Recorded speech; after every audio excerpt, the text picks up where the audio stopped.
Welcome to the fifth and last day of the December board meeting. It's a pleasure to have you here after this on the last day of this very intense week. I hope that you all had a good rest after yesterday's bowling activity.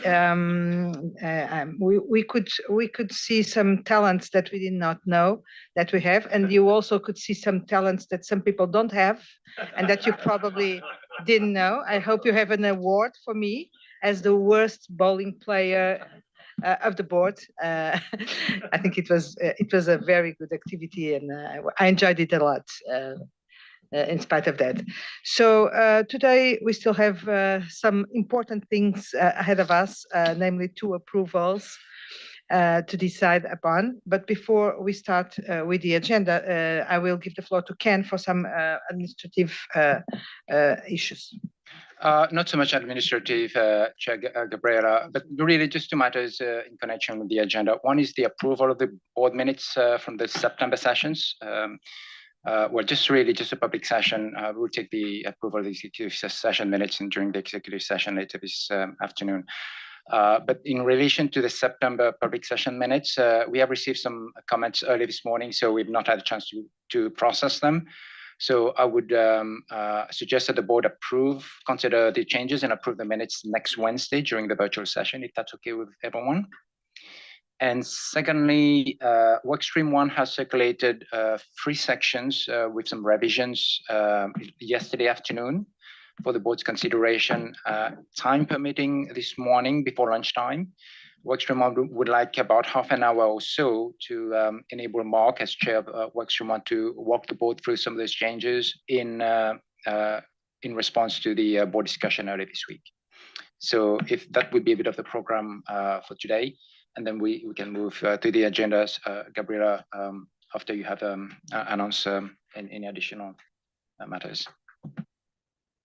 Thank you very much, Ken. And indeed, I'd like to address one topic before we go to the agenda, which is the composition of the working groups and task forces. As you will remember, on Monday, we asked for expressions of interest for the new working group on the firm's culture and governance, and also to the EIOC and technology working groups. So I'm happy to announce that the new working group on firm culture and governance will be composed by 4 board members, 4 board members with different backgrounds and different experiences, which we need in this case as in any other cases, and that the group will be composed by Chana, who has kindly accepted to chair this group, Hector, Rania, and Rich. Sorry, I'm a bit slow this morning. So again, Chana, Hector, Rich, and Rania are going to be the 4 members of this group. As you can see, knowing them, different experiences, backgrounds, and etc., which we need in this case. I think we managed to get a perfectly balanced composition. Thank you very much for expressing your intention of being part of this group. To those who have also applied but were not included yet, or for the time being in this group, I'm also very grateful. But as you can imagine, and you know, we have to make options and find the best solutions in terms of the diversity in the groups and the availability and etc. So this is congratulations to the new group members. Thank you, Chana, for your availability to chair this group, and we wish you a very good work. And the board, I'm sure, will be very happy to follow the work of this group and to provide many comments, suggestions, and insights, because it's going to be really a very exciting journey with this group. By the way, I don't know if you realize that the PCAOB approved the project. Well, I don't know if it a probe on the 6 biggest firms to investigate and analyze their culture. So it seems that there was a conference this week, in New York, organized by I don't know if it was in New York, AICPA, where culture was also the topic, the most important topic. So I think that we are, this makes us very confident that we are really touching upon the topic, which is the topic of the moment. So thank you very much. And this is the composition of the new working group. The EIOC and technology groups did not receive any expressions of interest. So we will leave them as they are and wait for the new board members to join. Maybe some of them will be interested in joining these working groups. With respect to the sustainability task force, even if Jens is not going to be formally a board member or a member of this group as a board member, as Jens has very kindly agreed to continue working with us, well, in a different capacity, but with all his knowledge and all his diplomacy, we decided not to make any changes in the composition of the task force. The task force is already big enough as a task force. Many people with board members, TAs, and staff. It could be a little bit disruptive to make changes at this stage, moving people from one side to the other or whatever. So we think that the work stream 1 is robust enough in terms of capacity and knowledge. So there won't be any changes in this respect. And I think that with this, I covered the changes and the no changes in working groups and task forces. I'm also happy to announce that Sadia Adam will join the planning committee as well. Under invitation. Jens is unfortunately going to leave the planning committee. So, Sadia will join us and has kindly accepted to take this responsibility on her as well. With this, I think that we are moving forward towards having almost all the board members involved and with responsibilities. It's impossible to have them all at the same time, but this is the journey. Inclusiveness and everybody on board, but of course recognizing the capacities, the quality, and the contribution of each one of the board members, which unfortunately is very relevant around the table. So if there are no questions in this respect, well, of course, I would not need to say that because it goes without saying, but Laurie will be still the vice chair because she was appointed for 2 years as vice chair, so no changes in that respect. But thank you, Laurie, for taking this role last year and for keeping it. Just wanted to make this clear as well in case there were any questions. Ken, Anna, am I missing anything? So thank you very much to all of you for your your wonderful dedication and contribution in your different capacities and roles at the board. And let's now move to the first topic in the agenda this morning, which is the final discussion and hopefully approval of the tax planning project. I will reserve my comments to the end of this session, and we'll give the floor to Jens Paul to present the last version after the accommodating the board comments of the tax planning project. Jens, please. Thank you, Gabriela, and thank you for this introduction. And Carla and I, we will now go with you through part 380 document. We want to explain where we are proposing final changes, and thank you to everyone who have sent us last minute comments and observations, and we will all include them here.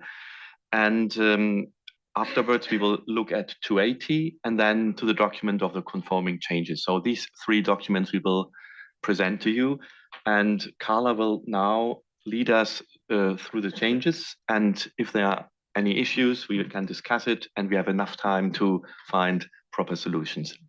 Carla? Thank you, Jens. So the members would have received the turnaround paper that was shared on Thursday morning, incorporating all the feedback that we received during the board and also from offline comments as well. Thank you very much for that. The task force met and considered those comments. The session this morning will go through the substantive ones where we explain the changes and the basis on which the task force landed. Feel free to raise your points again if you have any further thoughts in the revisions, but otherwise I will go through the document where the changes have been made. So if you follow through to the first change would be in 389A1, and it's about the responsibility of management and those charged with governance. There was a request to look at the example of submitting the client's tax return, as it is perceived that the responsibility of those charged with governance can sometimes be delegated on to another party. So the task force proposed that we revise the wording to say authorizing the submission of the client's tax return and dealing with relevant tax authorities in a timely manner. But subsequent to sharing the turnaround, we also received feedback that the sentence may not read as well in terms of conveying the intent of the task force. So perhaps where we should have landed is the wording ensuring submission of client's tax return. But I'll pause here to see if our members have anything else to add. Thank you. Jens and Carla. Luigi, please. Thank you. No, I'm fine with authorizing the submission. What it seems to me is not flowing, or it is not flowing probably in the right ways. When in this way, dealing seem not to be linked to authorizing, because basically in the tax compliance, there are activities that are material submit. Administrative activity to submit and administrative activities of dealing without taking any decision, without having any responsibilities at all.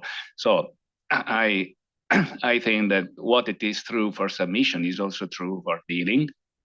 So I wonder whether it is possible to clarify that the responsibility of submitting and dealing is of the management, but the let's say operational act could also be dealt by others, which has no responsibility. I think the thinking is we have in common. It's about this responsibility, which is a management responsibility, and the heading means responsibilities of management.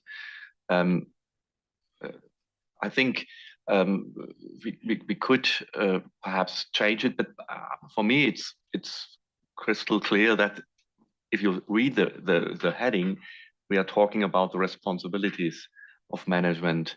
So, but I'm looking for views and looking to the task force members whether there are any suggestions. It's a wording issue. We are clear on the substance. Sanjeev? I think I agree with you, Jens. So here we're just talking about the responsibilities of the management and not what the PA's responsibilities are. I absolutely agree with you. PA has a different role to play. But here, if we change something on those lines, then I think the question will be or can be that is the right place to do those changes, because this is only on the responsibilities of the management or those charged with governance. So that's the only thing, nothing else. Your point is well taken. PA has a different responsibility to work within those norms, etc. But I think this may not be the right place to make that change.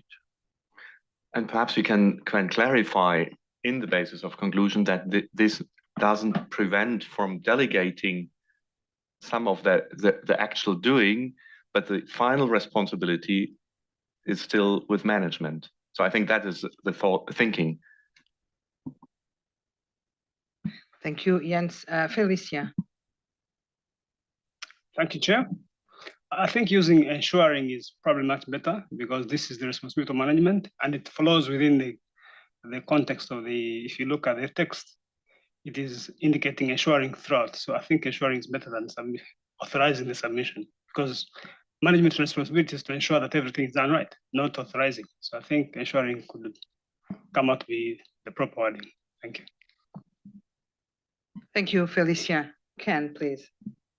Thank you, Chair Gabriela. I would offer the board a very simple editorial suggestion, which I think, to my mind, this is just a drafting matter. I don't think the board is disagreeing on the principle here.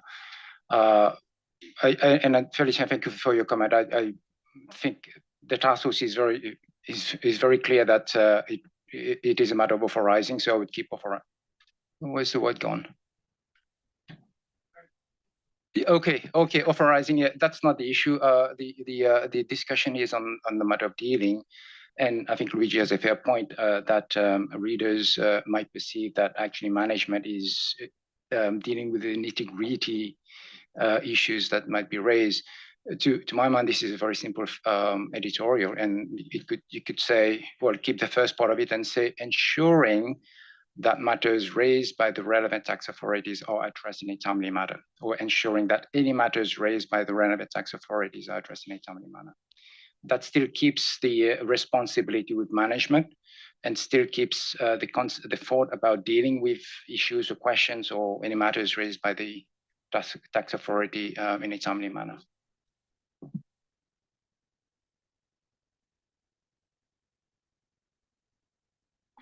I see. Yeah, I'll probably add happiness. that, ensuring that any matters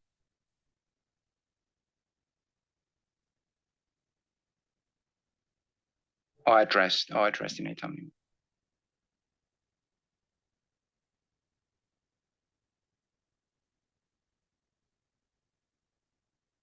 Perfect. Moving on to the next example. It is in paragraph 380.12A3. Now, this is also linked to the example that we had in related services. The members requested that we provide further clarification on the linkage between the example that you see in front of you and some of the example that's in related services. And the thought process is that when a PA is engaged to rectify or provide advice on a tax planning arrangement as requested by client that perhaps has been disputed by the tax authorities, so to be able to come up to a position where there is a credible basis, that is a type of related service. So 380.12A3 has been revised to make that linkage to the related service example above, as in 386A1 and A2. So we'll look to the members if the added wording clarifies the position to make sure that readers read that when it comes to rectifying tax planning arrangement, it is a type of related service. Thank you, Carla. Comments? No comments? Okay. Moving on to the next paragraph. As members recall, we had quite a few discussion in 380.19A1 on example that deals with self-interest threat when a PA is in possession of confidential information based on the role that they undertaken previously and the ability for them to use that information for other clients and giving them a perceived advantage of having access to that confidential information.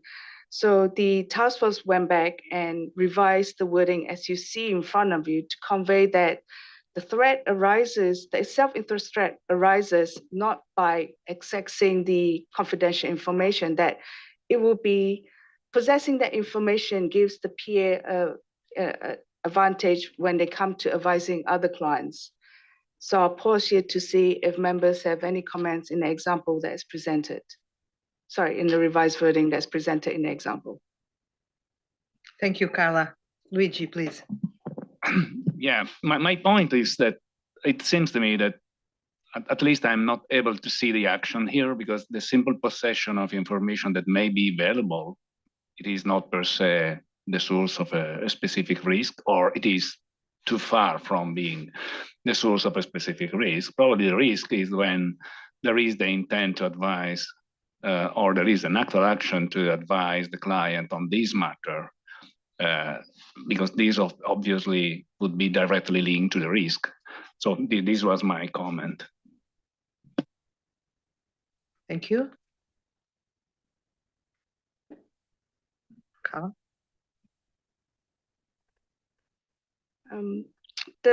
When the task force was drafting the example, we thought that the phrase would be valuable in advising other clients would denote that intent that we're trying to convey. And I think that's the position that you've also querying about. So I wonder perhaps if a simple solution would be valuable if the PA is advising other clients, so that makes it an active action.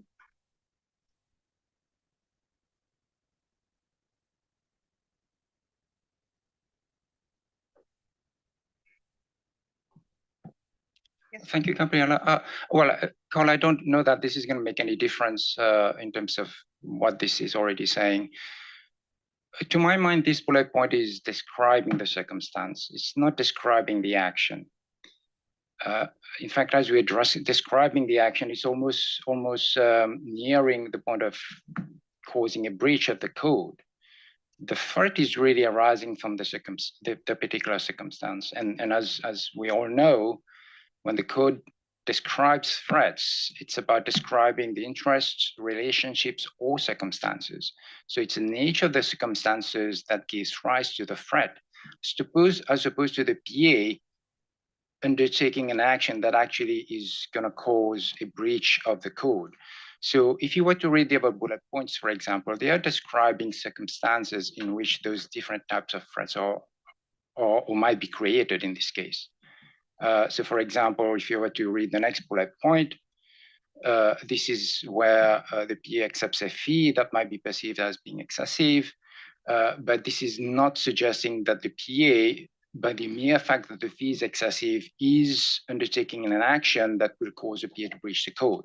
So it is a description of the circumstance, and that is no different from what we are dealing with here. It is the circumstances, the PA being in possession of confidential information that in and of itself creates that risk or that threat that might, that information might be used to give an advantage or however we've articulated the bullet point. So I think as long as we are clear that we are describing the circumstance as opposed to the action that is going to lead to a breach of the code. Thank you, Ken. Luigi. I'm still thinking. It seems to me that it is really far from the potential point where a threat may arise, because even in the other case, you received fee for a tax that you already provided, or you agreed fees for a service that you already are going to provide, and here there is an action. There you are in possession of information, but there is no action. So this was, let's say, the type of reasoning which is concerning me. But let's say, if the other are fine with that, I will surrender. No, we're gonna rescue you, Luigi. I was maybe, I mean, if it helps, we could would be valuable to the PA, because that then signals that it is the PA who would potentially be taking the action in terms of utilizing the confidential information. I mean, it's a bit implicit here, but and maybe that picks up Carla's wording. But if that just brings that additional level of clarity, that might help you. Carla, if you could add the PA and then the board can read that.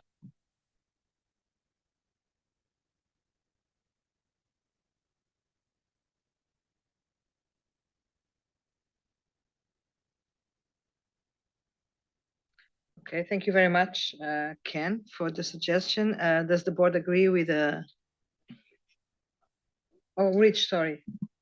Yes, I'm a little confused now. I didn't originally have a point on this, but in a network, someone might have worked with a governmental agency on a confidential basis, and another member firm in the network might be giving advice in the general area, but have no clue that something was done confidentially because confidentiality had been maintained. So does that create a threat that you're supposed to assess? No, it might create. I don't see how what we said here, maybe I'm not understanding what the point of this is. I think that sorry. No, you're correct. It might create a threat depending upon the circumstances, and that's what we're saying is it might create a threat. So you'd have to evaluate those circumstances. I think if one side doesn't know what the other side's doing, it's hard to say a threat is created.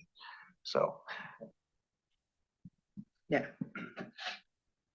And if I may maybe emphasize this point, it is about might create. It's not really saying it will be created. So I think we have to read the word very carefully. And the code, in fact, this is not the only place where the code says threats might be created. The entirety of the code is all about really sensitizing PAs to circumstances that might create or give rise to threats.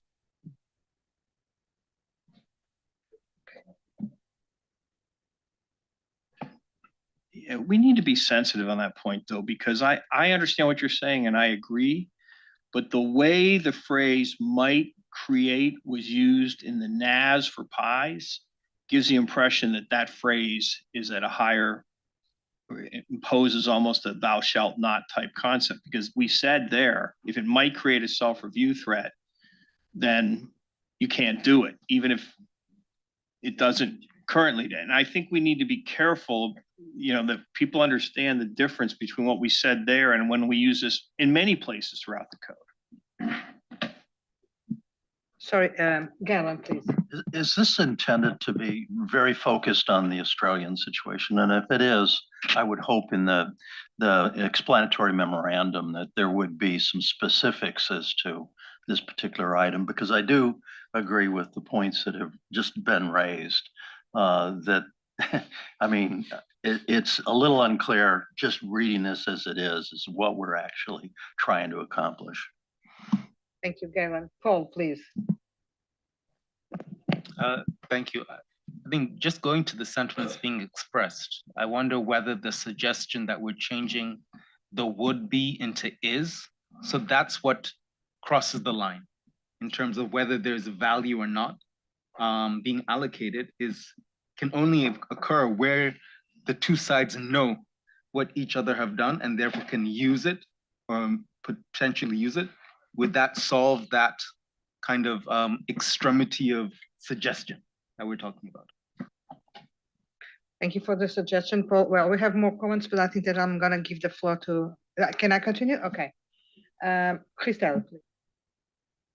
I was just building up on Rich's point on, I see a different on a potential self-review threat, which is linked to the fact that inevitably you're going to do the audit. So if you do an AS, inevitably you will encounter the self-review threat.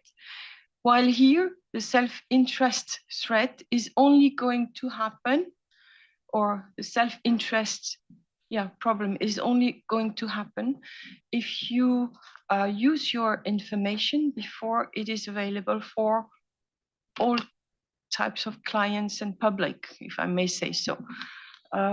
So there is a difference in terms of the level, of the reality of probability of the threat arriving. So I am all right here if it's clear that it's an individual, that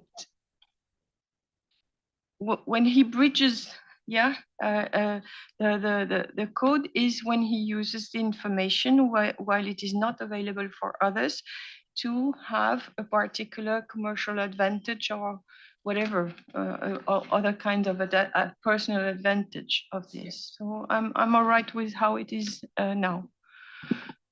Because it speaks to confidential information. So if it's confidential, it has not been made available. Mark. I worry that the revised text is too precise and too specific. And actually what we are is we're setting a principles-based code. And for what it's worth, I prefer the language as it was before, because I think this is so narrow in its focus. Although it does allow you to say in the explanatory memorandum, we've written this to deal with the case in Australia. actually isn't the purpose of writing this not to deal with the Australia case, but to put material in the code to prevent this sort of thing happening again, be it in Australia or any other jurisdiction. So my preference would be to go back to where we were before, but I realise that that may not be entirely welcome. Thank you, Mark. Luigi, do you still want to add something? Okay, thank you. Then Jens. So we have now different views, and I think we want to not only to address the Australian situation, but it's about having confidential information and the possibility of using this. And I think it's a different situation, and I fully agree with Christelle in the situation of the self-review threat, which is, in my understanding, in the NAS section, an exemption where we said if in a PI situation, a self-review might occur, the perception, and that's the issue in the NAS, the perception is so, or the threat is so high that there is no safeguard, or you can't do an action to limit it or to reduce it to an acceptable level. And that's a very specific situation of the self-review threat in itself. Here we are in the self-interest. So that's why I think this concept of might and PI situation, even though we have no differentiation here between PI and non-PI, I think it's not, it's important to understand the difference, and we can elaborate this, but I think it's also technically correct.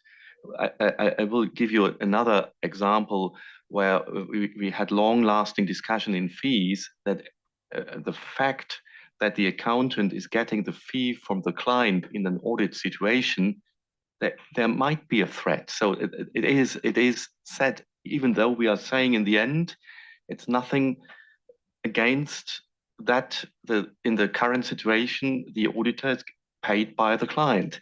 But we want to make aware that this situation might lead to a threat. And I think similarly here, we're just describing a situation where we have on the one side confidential information, and on the other side, the possibility of advising your client on that specific issue. We're not saying that that each and every accountant will misuse this information, but it's a situation where the accountant should be aware that he is acting properly and either not doing this, or someone else in the firm should do it who is not involved in that specific advice. So, and all this spectrum of activities or actions are possible. So I think it is a very, very careful description of a situation which occurred in practice. Perhaps normally we wouldn't have thought about this case because it's a little bit away from the normal thinking, and sometimes you're thinking only teachers or professors at university are fictionalizing a case, but it happened, and that's why we thought it's appropriate to put it in. And if I may make one comment, it happened, but it's not impossible that it happens again and many times, because we know that the use of accountants by governments to advise them is a common, regular, systematic practice to give them the expertise and the understanding of things that they don't have. So this is really a situation that we know that happened. We are a little bit obsessed by the case that we know and that we've been speaking about, but the risk of this happening very many times is huge in very many other situations and countries and etc. So even being sensitive to Mark's comment that this is a little bit concrete, I think that if we go back to the former text, and I would not oppose to that, it's still concrete. Everybody reads it in a way that it's clear what is there. But I don't think that we are addressing one case. We are addressing a situation that's a problem that we know that happened, but may happen very many times. Sanjeev, please. Just a brief comment, Darren, to what you said. I think it happens pretty regularly. I've seen that the governments all over would consult the lawyers, the accountants. And I think since this is in public domain for the last so many years, I think it is appropriate for us to address it in a principled way that this is something which is one is aware about it, shouldn't happen, and that is why this code kind of gives a responsibility on a principle to say, well, be aware of this. That's the point. Thank you, Sanjeev. Andy. This is obviously a very thoughtful conversation, and I think we already said that we were going to address this in the explanatory memorandum. I mean, this entire paragraph is bullet points of examples, so we could actually strike the entire paragraph and just not have examples, but that's not very helpful. So I think, as an example, it is a correct example. Could it be another correct example? Yes, it could be another correct example, but I think we've committed to work on the explanatory memorandum and to understand the context for which this provides an example of the self-interest. Right. Okay, thanks for that, Andy. Any other comments? So, Jens. So at this point, I'll look around to board that will keep the wording for this example as presented as it is, and further explanation in the basis of conclusion document. Let me just confirm that everybody's acceptably comfortable with this. Okay, thank you. Thank you. We'll move along to the next one. It's the deletion of the phrase off-the-shelf package from paragraph 318.19A2, as previously members said the phrase is a little bit unclear, didn't quite understand what off-the-shelf package meant. So the task was proposing that we delete the phrase altogether from the example. And I'll pause if members have any comments on the revision.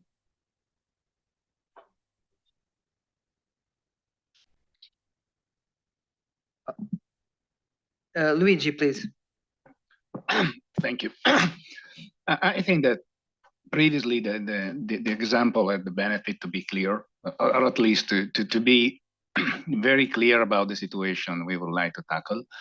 Now with this deletion, it seems less clear in my view to a normal reader who has no previous knowledge of what we were saying. So I wonder whether it is possible to include a concept of standard, I'm using words as they are, of course, but concept like standard tax planning arrangement or marketed to many clients with no or little modification. Because in this way, it could also imply that, say, a response that it is the only response that we can provide to a client, it falls into this example. I think that is possible. We just have to draft now in a proper way. So we had pre-packed, I think was the original term. Then this was criticized and we changed to off the shelf.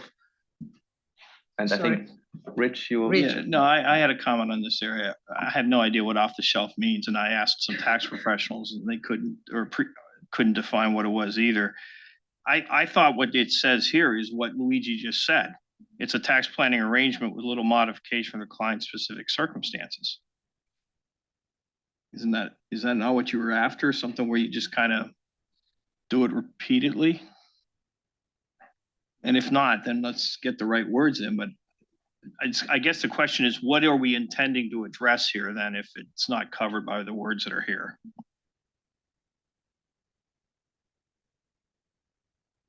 Andy, please. Yeah, I heard it's just the idiomatic expression of off the shelf. Off the shelf means used in other clients. So I thought Luigi was, I think it's implicit, as Rich just said, that it was used for others, but with just so we have to deal with it, whether the tax planning arrangement used for other clients with little or no modification for this client specific circumstances. I'm drafting on the fly, but the notion of used for other clients. And I think that's what you're getting at. Used for market. Yeah. The concept of the off-the-shelf, prepackaged, whatever it is, was a PA is marketing a product for many clients without or with little modification. And this is clear. It is in this way, I'm not sure it is clear, because if someone asks me about what the law is requiring and the law is clear, I would respond in the same way to many clients, and this is not here. Thank you, Luigi. So it's commonly used is what we're saying? Or Yes. commonly marketed? Non-customized. Yeah, I get the non-customized. Yeah. I thought we had that in there. Okay, Hector, please. What about pre-existing? Because that's the idea, it's something that you have prepared in advance and you are just deploying it. So I don't know, to me, it makes sense to refer to something that is pre-existing and used before for other clients. Thank you, Hector. Paul, please. Thank you. If anything, I'm sort of leaning with Rich in terms of, isn't the concern the absence of responsiveness to client needs and the nature of the inputs being given? So where you make no modification, whether you've used it or not, it's not fit for purpose. And that's where the threats are arising. And that seems to be very well captured in what's written there. Thank you, Paul. Chana, please.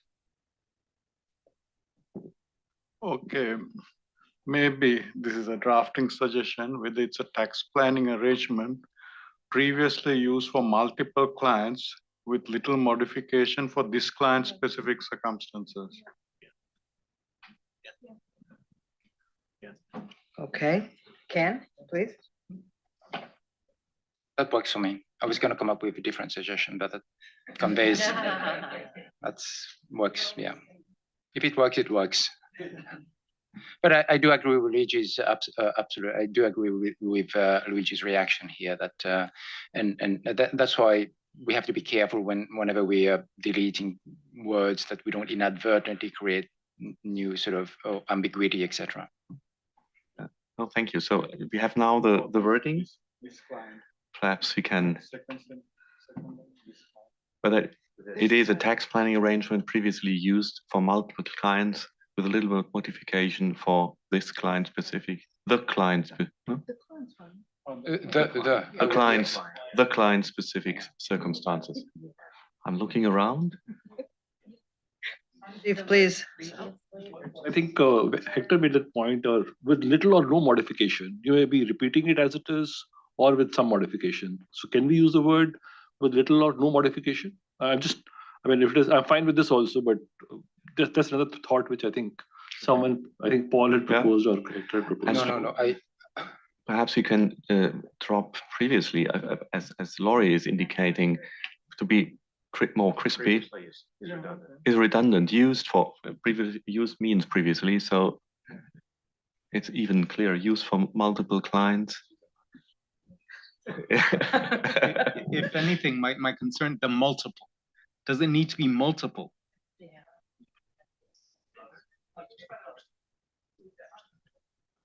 It's other clients. It's not fit for purpose. It's used for someone else. You can't replicate something that's not fit to this client. So it's any other. Even one is okay. You don't need to do it 10 times for it to be bad. Okay, so Jens or Carla, can you please read aloud what is written now and see if everybody agrees with this?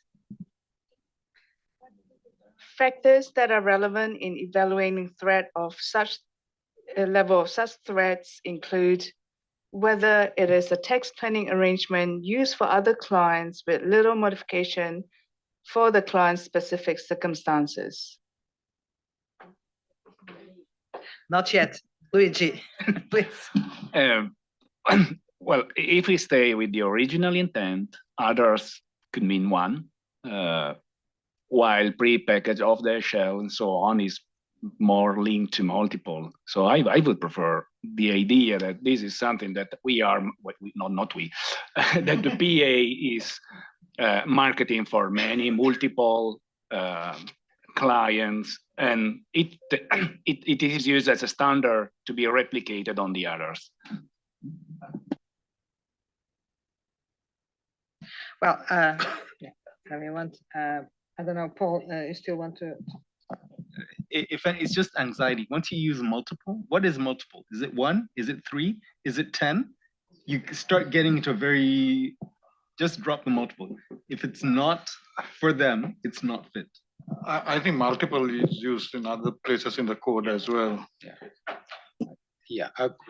And it's just an example. Yeah, it is. I would advise the board not to debate the meaning of the English language. Multiple doesn't mean one. It certainly means more than one.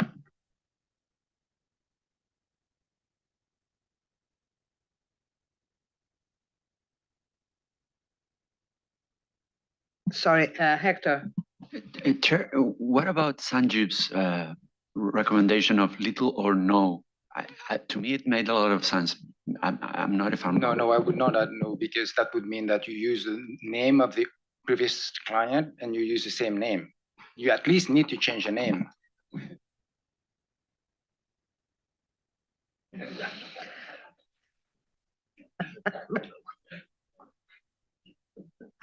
Should we keep it like it is now?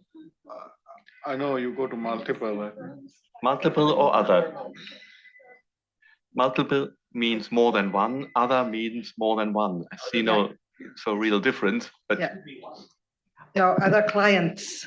Yes, clients. It doesn't say another client. Yes, it says clients. other clients. So I see I'm a non-native speaker. I see no difference. But it's an example. Is the example wrong? Or could it be worded differently?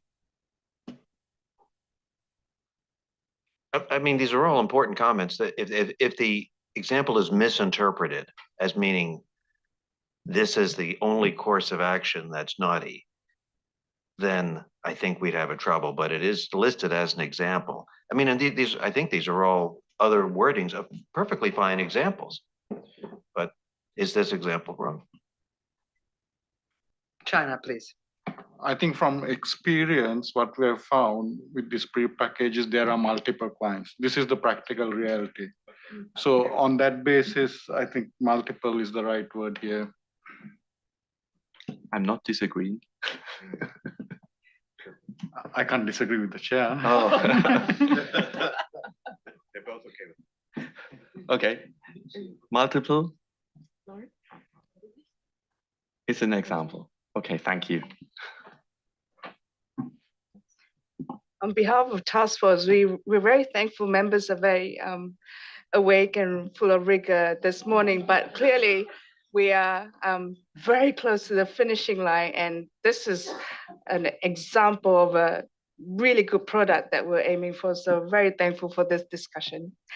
So next one, I think that concludes section 380, but before we move on to 280, I'd like to pause here to see if other members have anything else to raise in section 380. Once we move on to the next one, we cannot come back to 380. No. Of course we can.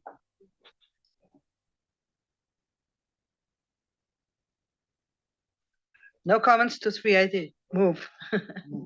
Perfect. Thank you so much. Let me share my screen.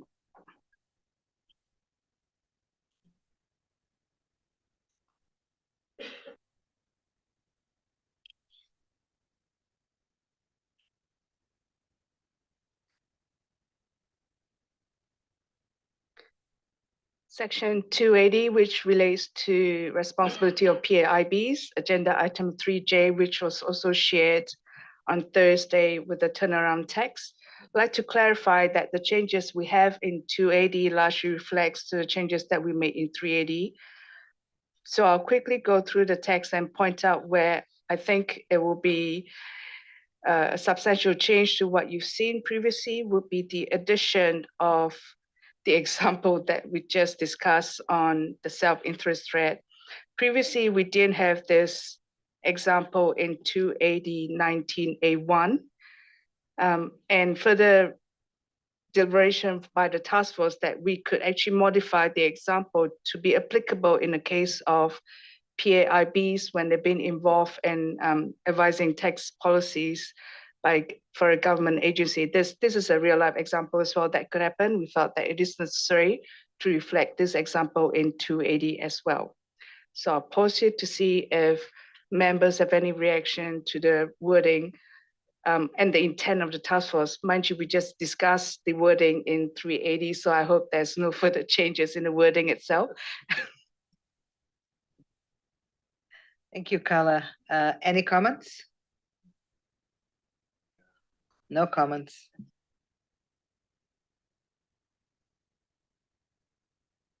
Thank you. I think that's substantial change in this section. Obviously staff will reflect the changes that we put through in 380 as well. But I like to also raise the point about 280-19A4. You see it, a markup and this bullet point. It was a missed opportunity when we had to when we made the change in 380 previously. We didn't reflect this example, so the markup you see in front of it is to align with the wording in section 380. So that concludes the significant revision in 280, and I'll pause it to see if members have any other comments in the other paragraphs in this section. Any comments? Last opportunity.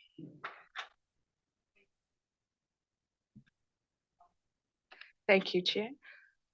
So if I may, we'll go through the last document, which is the conforming amendments. This was shared as part of the package that was posted to the board, posted in advance of the board.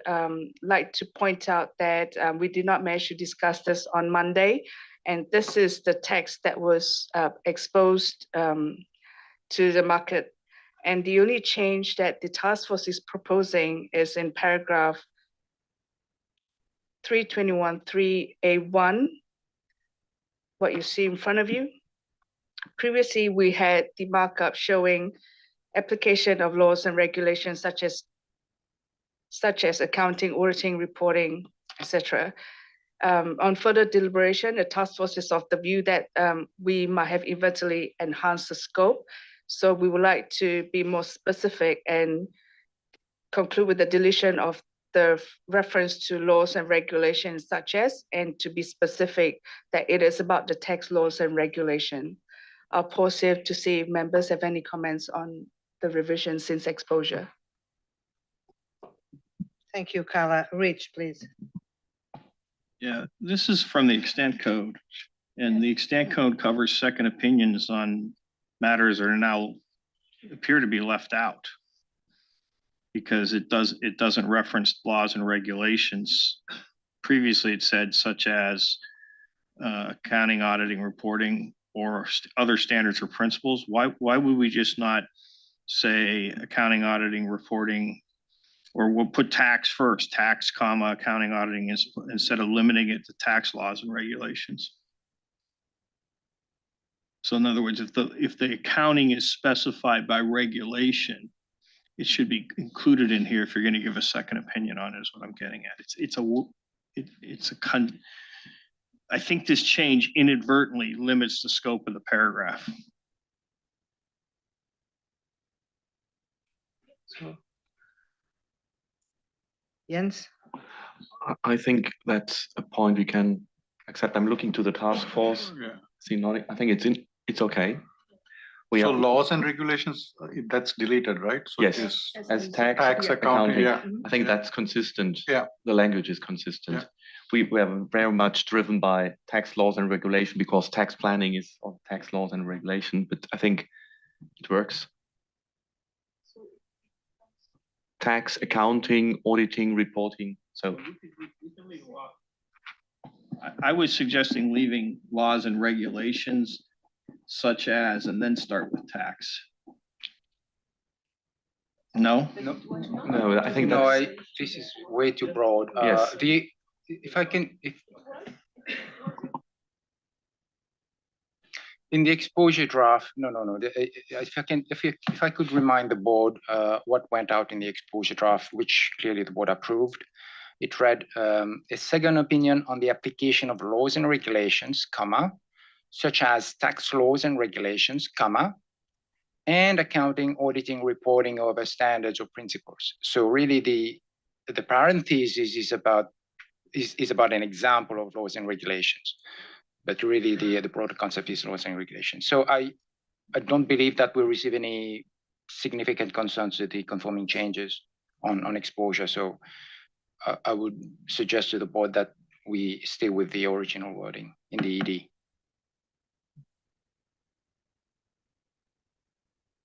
No,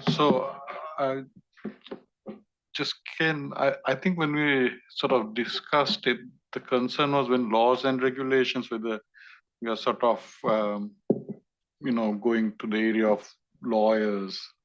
And that's why we thought, okay, tax laws and regulations is something that an accountant can speak about. But I like the suggestion that we just say the application and then get rid of laws and regulations. And it's more like, so it was originally accounting, auditing, reporting, and tax is also a matter an accountant can give second opinions rather than having the laws and regulations. So I thought initially Rich was saying to delete laws and regulations. Yeah, now that I follow what Ken is saying, I would start with tax. Yeah. Well, if it's tax, then I'm not sure there are tax standards per se. Is this the intent? Oh yeah, Tax I mean, tax or standards might principles. not be there all over the world. Yes, that's true. On the other hand, it is very well within a PA's competencies to advise on the application of tax laws and regulations. Yeah, okay. This is not a province of lawyers only. Yeah. Back to the original.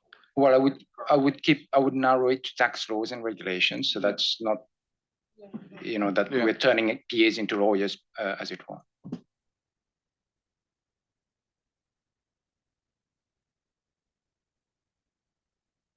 Yeah, the application, I would delete laws and regulations and just say the application of tax laws and regulations, comma, and accounting, etc. so as proposed, yeah. Yeah. Okay, we're coming back to that, what we proposed. Okay. Happy. It's not wrong. Everybody's happy? Yeah. Happiness. Okay. Love the enthusiasm. Thank you.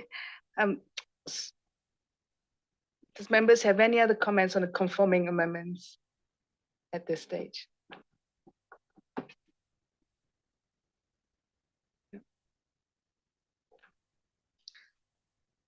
I think.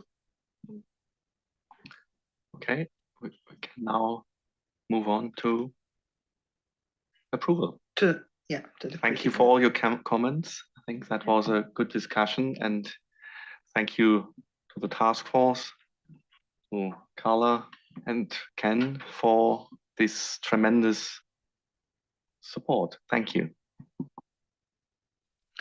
Thank you, Jens, and task force and staff, Carla and Ken, supporting the task force. This was an incredible effort and an incredible journey to get here. We will now approve the standards. Well, I'll leave my comments to after the approval, but I also wanted to thank the board members for this very last stretch in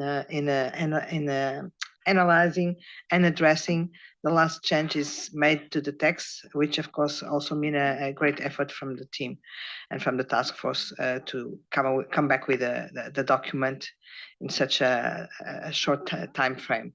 Thank you to all of you, and I'm now going to pass to Ken for the due process. Yes, thank you very much, Chair Gabriela. I just noticed in the clock that there are, well, in fact, we just struck the hour.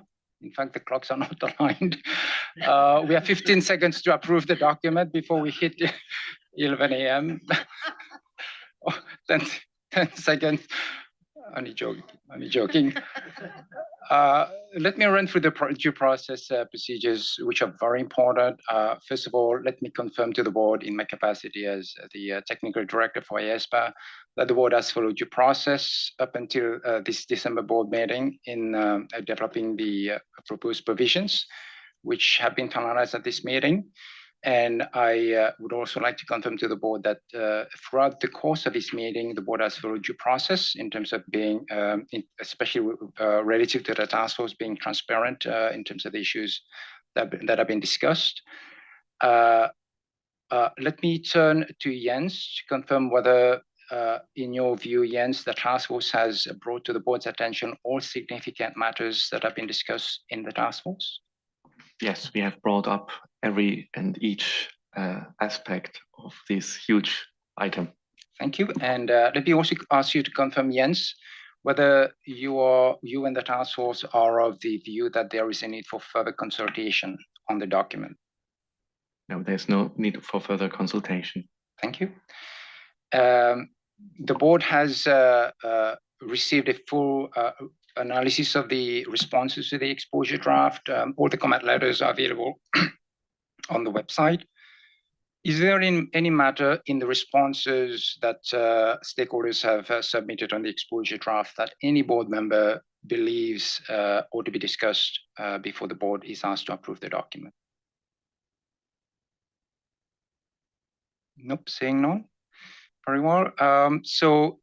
In that case, I will ask if the board is clear that it is ready to take a vote on this final document. This is his final pronouncement. Is there any board member who's abstaining from the vote? Any abstentions? No. Is there any board member who's voting against approving the document as a final pronouncement? And who is voting to approve the document as a final pronouncement?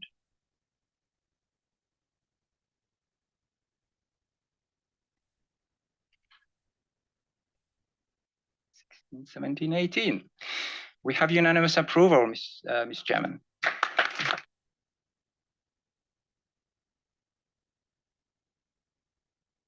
Well, thank you very much, Ken. I know that we only had 15 seconds, but I'll take you 1 minute more because I think that we really need to celebrate these moments. And there are many reasons here to celebrate. These have been, I don't know how long was the period, but I think it was slightly more than 2 years, 2.5 years or something that this journey started at this board.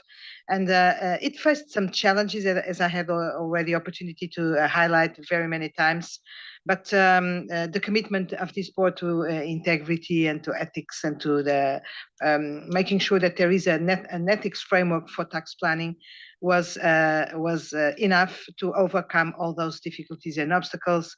And what we are approving today, what has been just approved today, it's not only a project, it's not only a bureaucratic exercise, it's really something that translates our commitment as a board to the principles of integrity, of ethical conduct, and also, and that is also important to stress, something which is setting the course of the IESBA as a board. And this is not less of an important thing. This is not a tick in the box, a box to be checked. It's a critical step in solidifying the position of this of the IESBA as an organization, as standing for a responsible and ethical steward of behaviors, financial matters, etc. And it's important that going forward, when these standards will be implemented, used, and etc., that people and companies, users understand that this is not an impediment to success, and this is something that we should be stressing to the outside world all the time. This is not less success for the companies or for the users or for whoever. It's really a catalyst for sustainable growth and sustainable value. Our stakeholders and the community that we are serving will certainly be grateful for this contribution, even if some of them may not understand how much it changes in the very first moment. And it changes. This is the first ever baseline of ethical norms, ethical standards for tax planning. And I'm sure, and I think we are sure, this will have the ability of changing behaviors in this space. And that's what we need to do. It's to change the behaviors.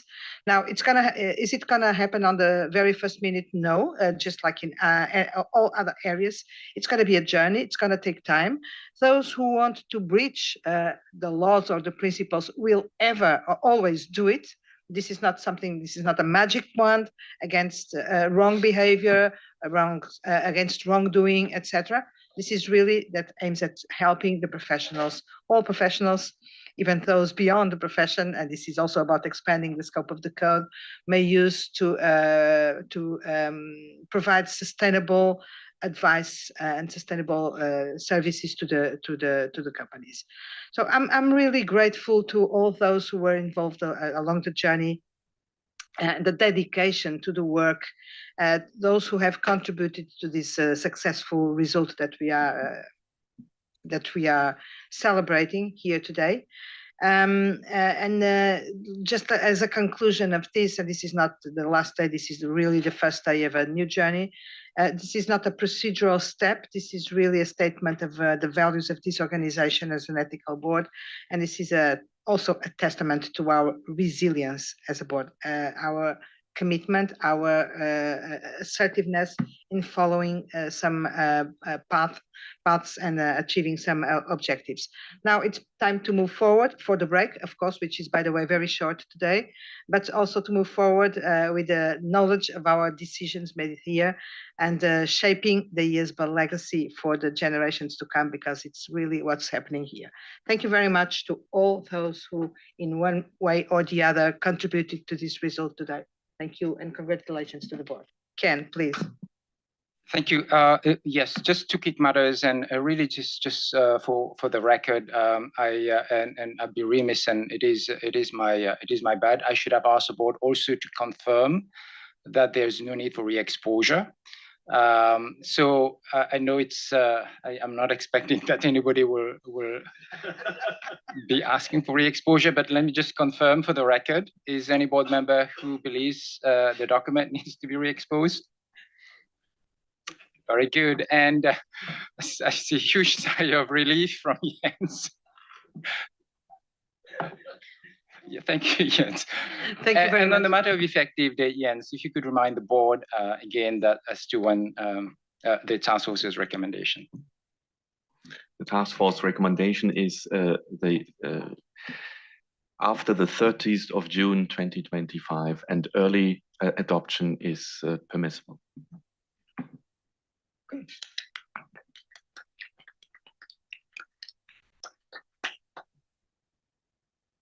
Okay, so now we will break for 10 minutes. 10 minutes. So we will be back at, depending on the clock that we are using. Now they are reconciled now.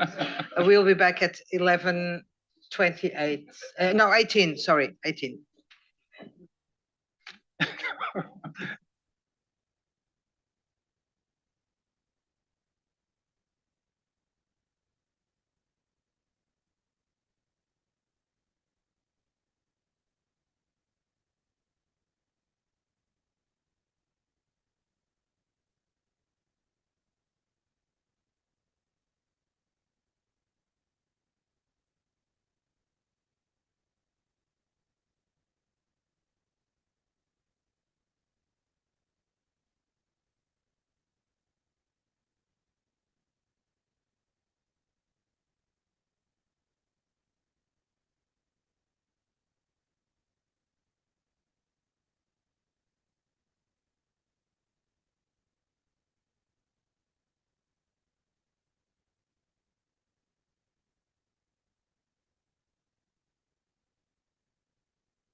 I'm sorry, but we really have to start. We still have a few things to do today, and we have to be conscious of time. I apologize for the short break that we had, but you will have time to rest this evening.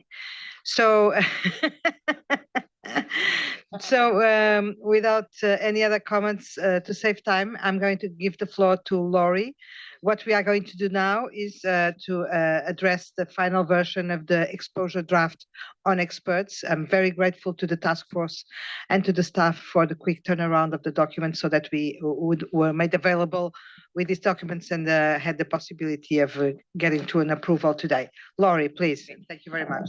Thank you, Gabriella, and thank all of you for comments during the session we had on Tuesday. And after, we got a lot of good points in. So this morning, we're going to go through a few key things. We're going to jump right into a page turn to see where changes have been made since the version that was distributed prior to the board meeting.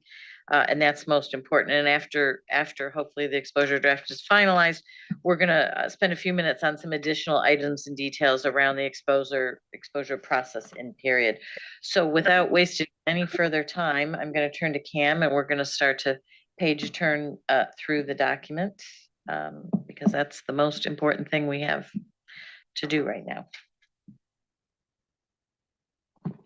And so we start again with the glossary. And so there's been no change in terms of the definition of expertise. However, in terms of the definition for a external expert, we've added the term engagement leader here, and that's really to incorporate the term used in Part 5 for sustainability assurance engagements, the engagement leader. And in the italics here, it's to align with the general phraseology used in the code requirements and application material that replaces the original term relevant ethical requirements, which is typically used when we refer to the ISIS. So any comments? Okay. Then I will move on to the proposed section 390. Or actually first the revisions to 320, extant code 320. So you'll recall from our discussion on Tuesday that the extant paragraphs 320.10 and 10A1 are withdrawn. That's essentially those paragraphs on using the work of an expert. So they're withdrawn. In terms of the other considerations, 320.11A2, you can see from the markup here, we've added external there, just make sure, since our section 390 addresses external experts. So we've added that consistency. Then moving on to the proposed new section 390. I'm just scrolling down the page, but you'll see no change here. The first change here is 390.4A2, and that's the action that might be a safeguard to address a self-interest threat if APA doesn't have sufficient expertise, is to use the work of an external expert for their service. And we've added who has the competence, capabilities, and objectivity to deliver the work needed for such service. And that's really to reflect the fact that it's not really a safeguard if you use an incompetent expert or incapable or not objective. In terms of the last bullet point here in the list of examples of where an external expert might be used in accordance with responsive to suggestion to use IT systems instead of cybersecurity systems, we've edited the bullet point as such. So assessment and evaluation of IT systems, comma, including those related to cybersecurity. And this language is consistent with those in the tech revisions as well and the self-review threat. Okay. Then in terms of section 390.4A4, sub-bullet B, the task force did note the discussion with respect to for example, some data providers or information providers such as Standards and Poor, the people behind doing such evaluations might be experts in their own right. However, for the purposes of this section, they are not experts engaged by the PA to perform a bespoke piece of work. And so therefore, since this lead-in already says this section does not apply to A and B, we've removed this sentence, the second sentence here, which says such individuals and organizations are not experts. Okay. All right. Then moving on now to R390.5. In little b here, you see the yellow highlight here. And the reason that's highlighted yellow is because this is a slight editorial after the task force has circulated the papers to the board on, I believe it was Wednesday. And the reason for that is in the circulated papers, we had proposed deleting provision of. However, after reflection, we've now reinstated the provision of because we believe it makes it very clear that it's not a negotiable process, that what types of information a external expert might provide to the PA. Essentially, the PA needs to be provided specific information to meet all the objectivity evaluation as set out in the section. Okay. And then the next change here is in paragraph 390.6A2, and that's the second last bullet. As we discussed on Tuesday already, this bullet initially was in the list of, was in the section in relation to evaluating potential threats to the fundamental principles to the PA, to the professional accountant itself. There was a comment to consider whether or not this bullet, whether the external expert can explain their work, is that actually better suited in the evaluation of an external expert's competence, with the rebuttal presumption that if the external expert cannot actually explain their work, are they really competent? The task force was responsive to that suggestion, and so therefore we've moved the bullet up to this paragraph over here. There's been some, in the yellow highlight, you'll see there's been some additional editorials just to make sure that it reads as good as possible. So it reads whether the external expert can explain their work, comma, including the inputs, assumptions, and methodologies used, full stop. So that's the change that's been made. All right, and then the next bullet here, responsive to a comment on Tuesday that the task force could use a different term rather than track record, which might be a little colloquial. The task force has proposed using history instead, and that should be better understood. All right. Then in paragraph 390.6A4, in the first bullet, this was wording suggested by an IESBA member, really to reflect the fact that in some jurisdictions, those that issue ethics standards are not necessarily always professional bodies. There could be regulators, national standard setters, etc. So this wording it was suggested by the board member. And then you'll see that the next change here, starting with the second bullet, whenever we refer to the external experts organization, we really wanted to be very specific and very clear about which level of the external experts organization we are referring to. And so therefore we, in front of all the external experts organization, we added the external experts employing organization. And that's just to make it very clear, because in some external experts organizations, these could be quite large multinational companies with many legal entities. So to avoid confusion, we've added employing in front of organization for all those terms. So you'll see this change made throughout the document. Okay, moving on now to R390.8, and these are the if you recall all the sub-bullets A to M. These are all the independence attributes that a PA must assess for external experts used in audits and other assurance. And so for sub-bullet E, in relation to a close business relationship, we've added if any, and that's to reference where the financial interest is referenced. So it's not always the case that there definitely is a financial interest, and that's aligned with 520 as well in the extant code.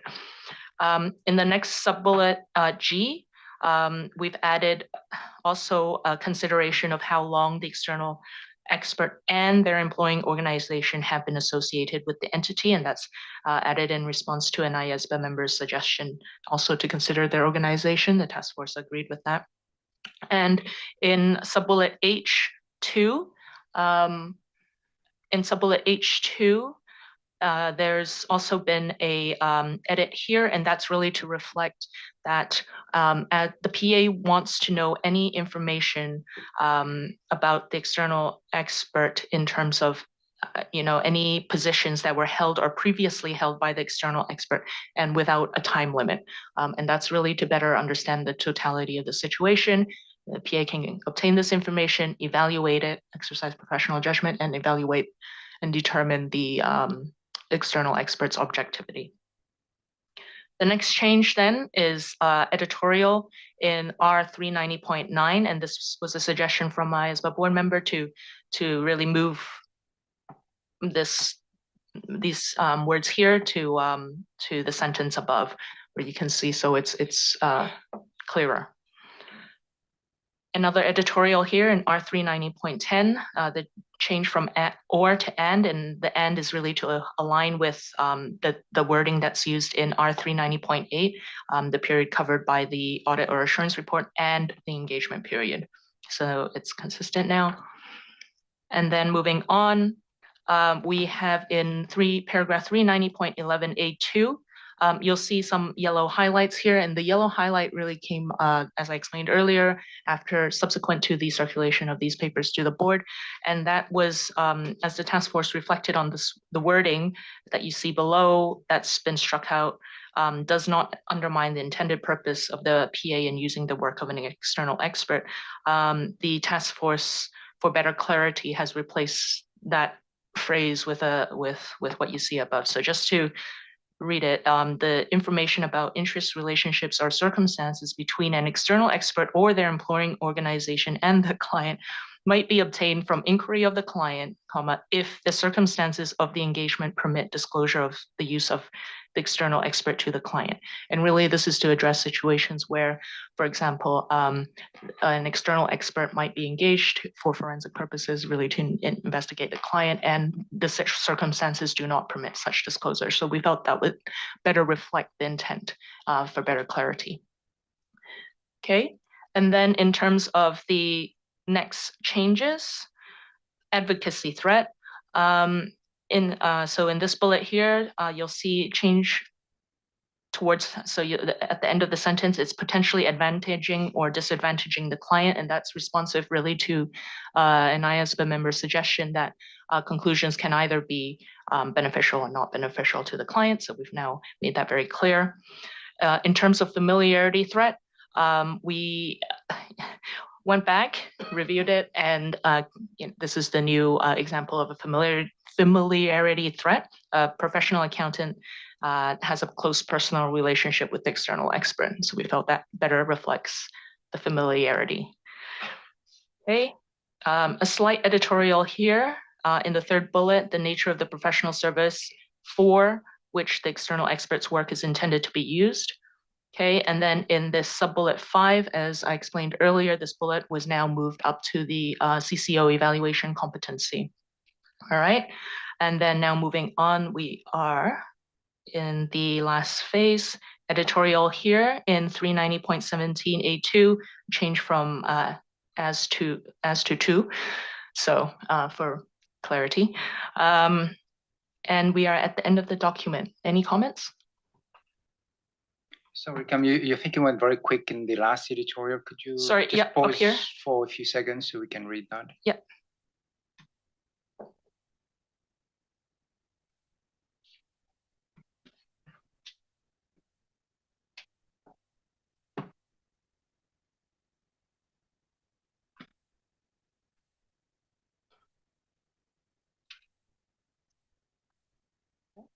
Rania, I see your tent card up. Yeah. Okay. So I'm just looking at the addition to section 5390.682. 5390.682. So are you looking in part 5? I'm where you added this bullet, whether the external expert can explain the inputs, assumptions. Right. Yeah. Okay. Yep. Methodology. This one here. Yep. Yeah. Okay. Yeah. So my question is, I'm trying to understand this. So if we're evaluating the competence of the external expert, I'm assuming that we are doing this at the beginning of the engagement, yeah? And then we're talking about them being able to explain the inputs, I understand, assumptions, I understand, methodologies too, but conclusions, I mean. Conclusions has been removed. In the yellow highlight, that's a strikeout. So it's and methodologies used, full stop. Okay, because it's in my draft. Yeah, it's not. Yeah, that's why the yellow highlight represents just additional changes since this version circulated. So you're right, that yellow highlight, that it struck out conclusions. Thank Very you. good, thanks. Anybody else? Going once, going twice? Sold.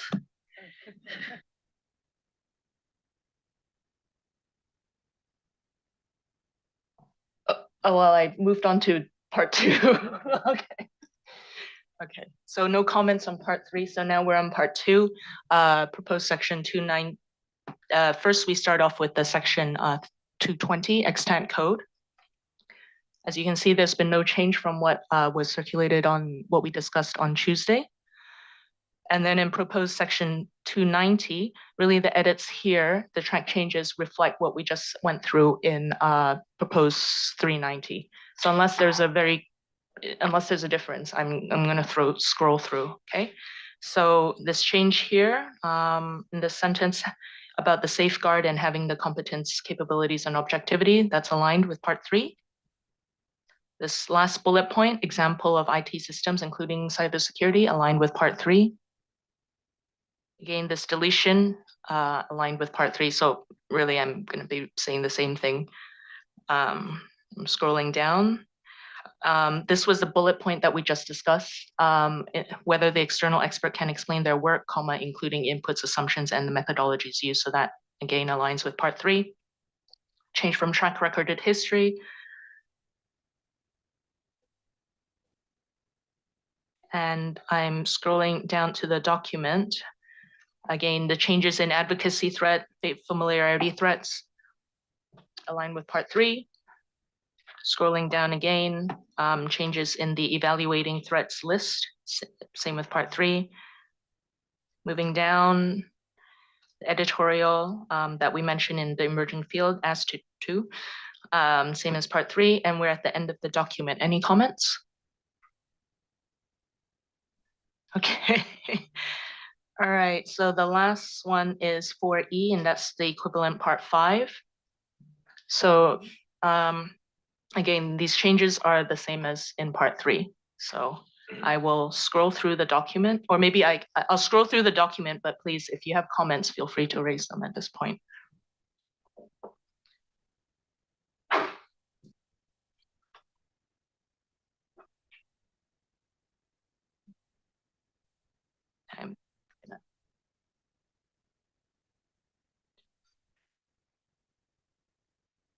And we are almost at the end of the document. Are there any comments on the equivalent part 5? No? Okay, back to you, Lori. Oh, just one thing, sorry. On Tuesday, we did present, in the posted papers, we did have an agenda item 4F, and that was proposed consequential amendments. For clarity, and as I mentioned in the email to the board and to IESBA participants, we are no longer proposing consequential amendments to remove knowledge or skills when used in conjunction with expertise. And that is because, as Rich did explain on Tuesday, that use in the context of where it is in the extant code, that has a broader meaning, right? Rather than just knowledge or skills in a particular field. So again, repeat, we are no longer, the task force is not proposing any consequential amendments. So back to you, Laurie. Okay, great. Thanks, Cam. Well done. And thanks everyone for your comments. So I'm going to hand over to Ken to take us through the vote process on this document as an exposure draft. So Ken, over to you. Thank you very much, Laurie. And this is going to be relatively straightforward. The board is asked to vote on an exposure draft. So this is a document that will go out on public consultation. It is not the final standard. This is the board authorizing the document to be out for public exposure so that stakeholders have an opportunity to comment on it, on the proposals, and the board can then further reflect on the input in order to finalize the standard next year. So with that, I would ask if there is any board member who's abstaining from the vote. Seeing none. Any board member who's voting against issuing the document for exposure? Do not see anyone. And who is voting for issuing the document for exposure?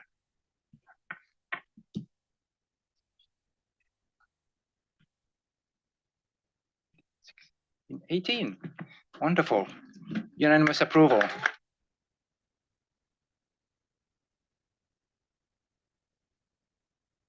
Maria, turn it over for the exposure period. Yep. So great, thank you. And thank all of you for all of your comments and work and throughout this period in reading.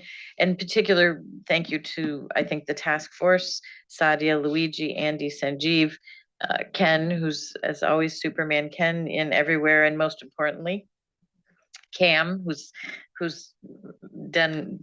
touched every bit of this. So we're really looking forward to starting the exposure process, because that's where we really get to take and listen to feedback from the public and all of our stakeholders. Very important process. So we're going to spend just a few minutes talking through what that proposed exposure process is going to look like. The exposure draft will be released alongside the sustainability exposure draft. The task force is recommending a 90-day comment period, and that will be staggered with the comment period of the sustainability ED, so that jurisdictions can submit their comment letters without a bottleneck deadline of both appearing at the same time. I think the sustainability ED is like 100 days, right? It's a little bit longer, so not much, but a little bit. So 90-day period. This is relatively much shorter, so that should be adequate, we think, for an exposure period. So Cam is going to take us through a little bit of, we've started to put some thoughts about what will be in the explanatory memorandum. A lot of work to do on this. Obviously, this is at a very high level right now. Thoughts welcome on this part of our discussion here as we start to formulate where we want to go. So Cam, over to you to sort of run through what our thoughts are right at this moment. Thanks, Laurie. So these are some of the matters we'll include in the EM. That's not all inclusive. It's just some of the items that we've touched upon during this week, and from advanced comments and other comments in Q4. So the schematic, we'll definitely be including a diagram, flowchart within the EM, just to explain the different types of experts, how to differentiate them, and which part of the code applies. And we do think that's a really important piece of this puzzle. And to the extent possible, we'll also be including very specific real life examples to make it easier for everyone. Okay, and in terms of the discussion on data and other providers and whether or not they are experts in their own right, or whether experts in that fit into our proposed 390 or proposed 290, that will be explained as well in the explanatory memorandum. The other thing is the evaluation of CCO. So this single bullet point here carries a lot of weight. We really do want to explain in the EM that the criticality of exercising professional judgment when you are performing this evaluation process, right? There's a list of factors, and in particular for the audit and other assurance, there's factors A to M, right? So you need to obtain all the information, evaluate it, meaning exercise professional judgment, and weigh it against all the specific facts and circumstances of your particular case. But this is why this is a principles-based code. So we'll explain that in the EM. And then the discussion on the term using or relying on an external expert's work, and what happens if there happens to be two contradictory pieces of work from an expert, even though they both meet CCO. We'll be including discussion on that in the EM.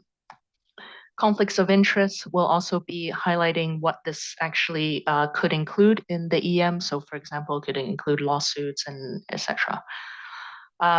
Now this is quite important. This is the prohibition to use the work of an external expert if the external expert is concluded to be not objective, not competent, or not capable, right?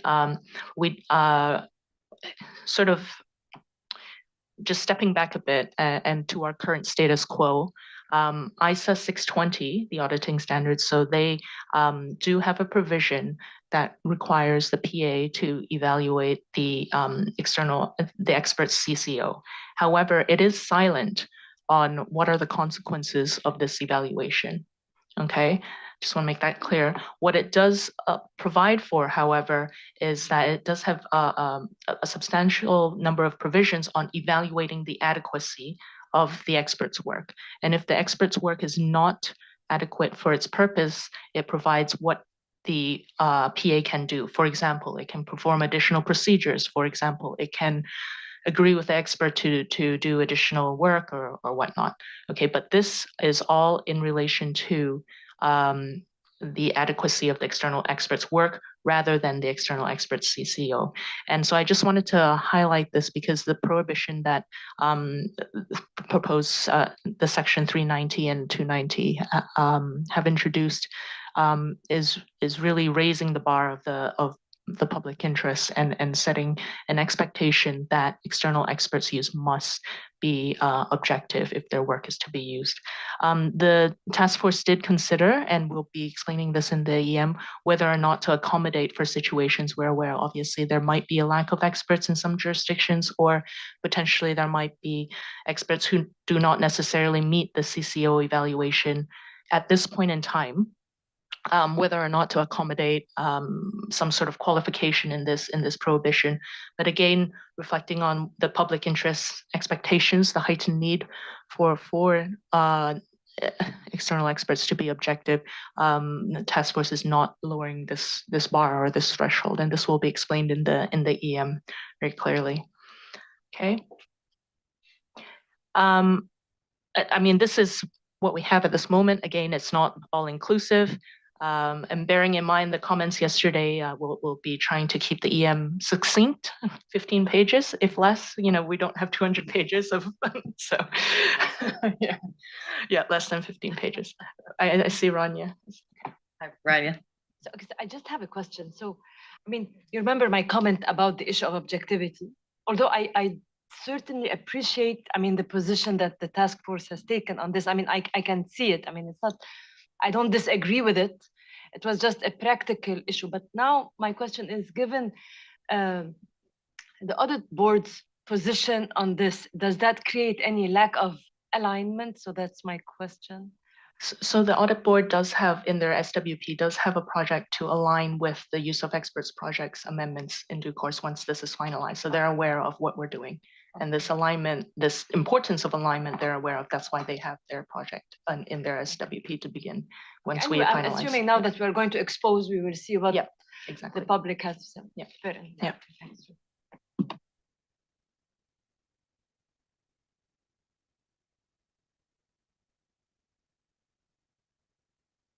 Sorry, as we work through the EM, we'll obviously be taking comments on that. And I'm sure as we flesh that out and get into the detail, there will be a lot in particular around some of the details of what these experts look like and do in the sustainability space, because that's a little bit complex and that will link very directly into the work that Mark's work stream is doing right now. So okay, so next steps.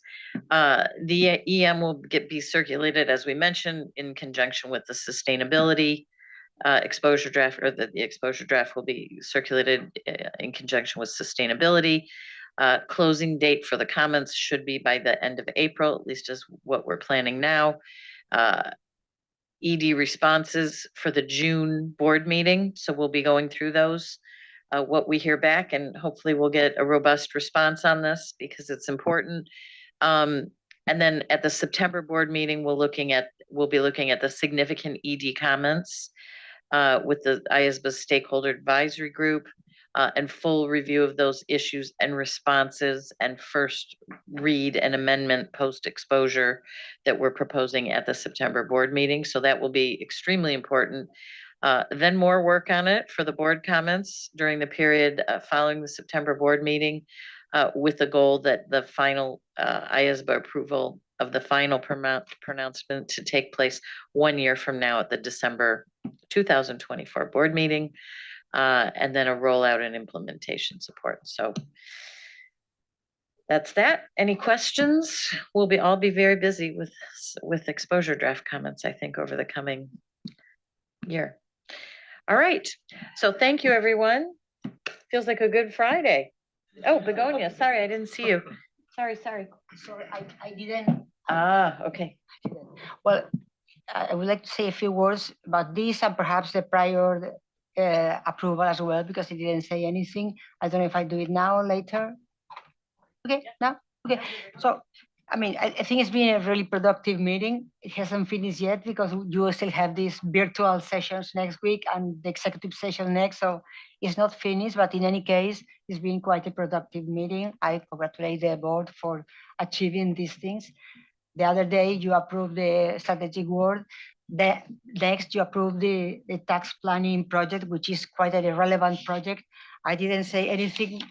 It's not because I don't think it's important. It's quite important. The PIOB is very pleased to see that there are some ethical standards for public accountants doing this tax planning advice.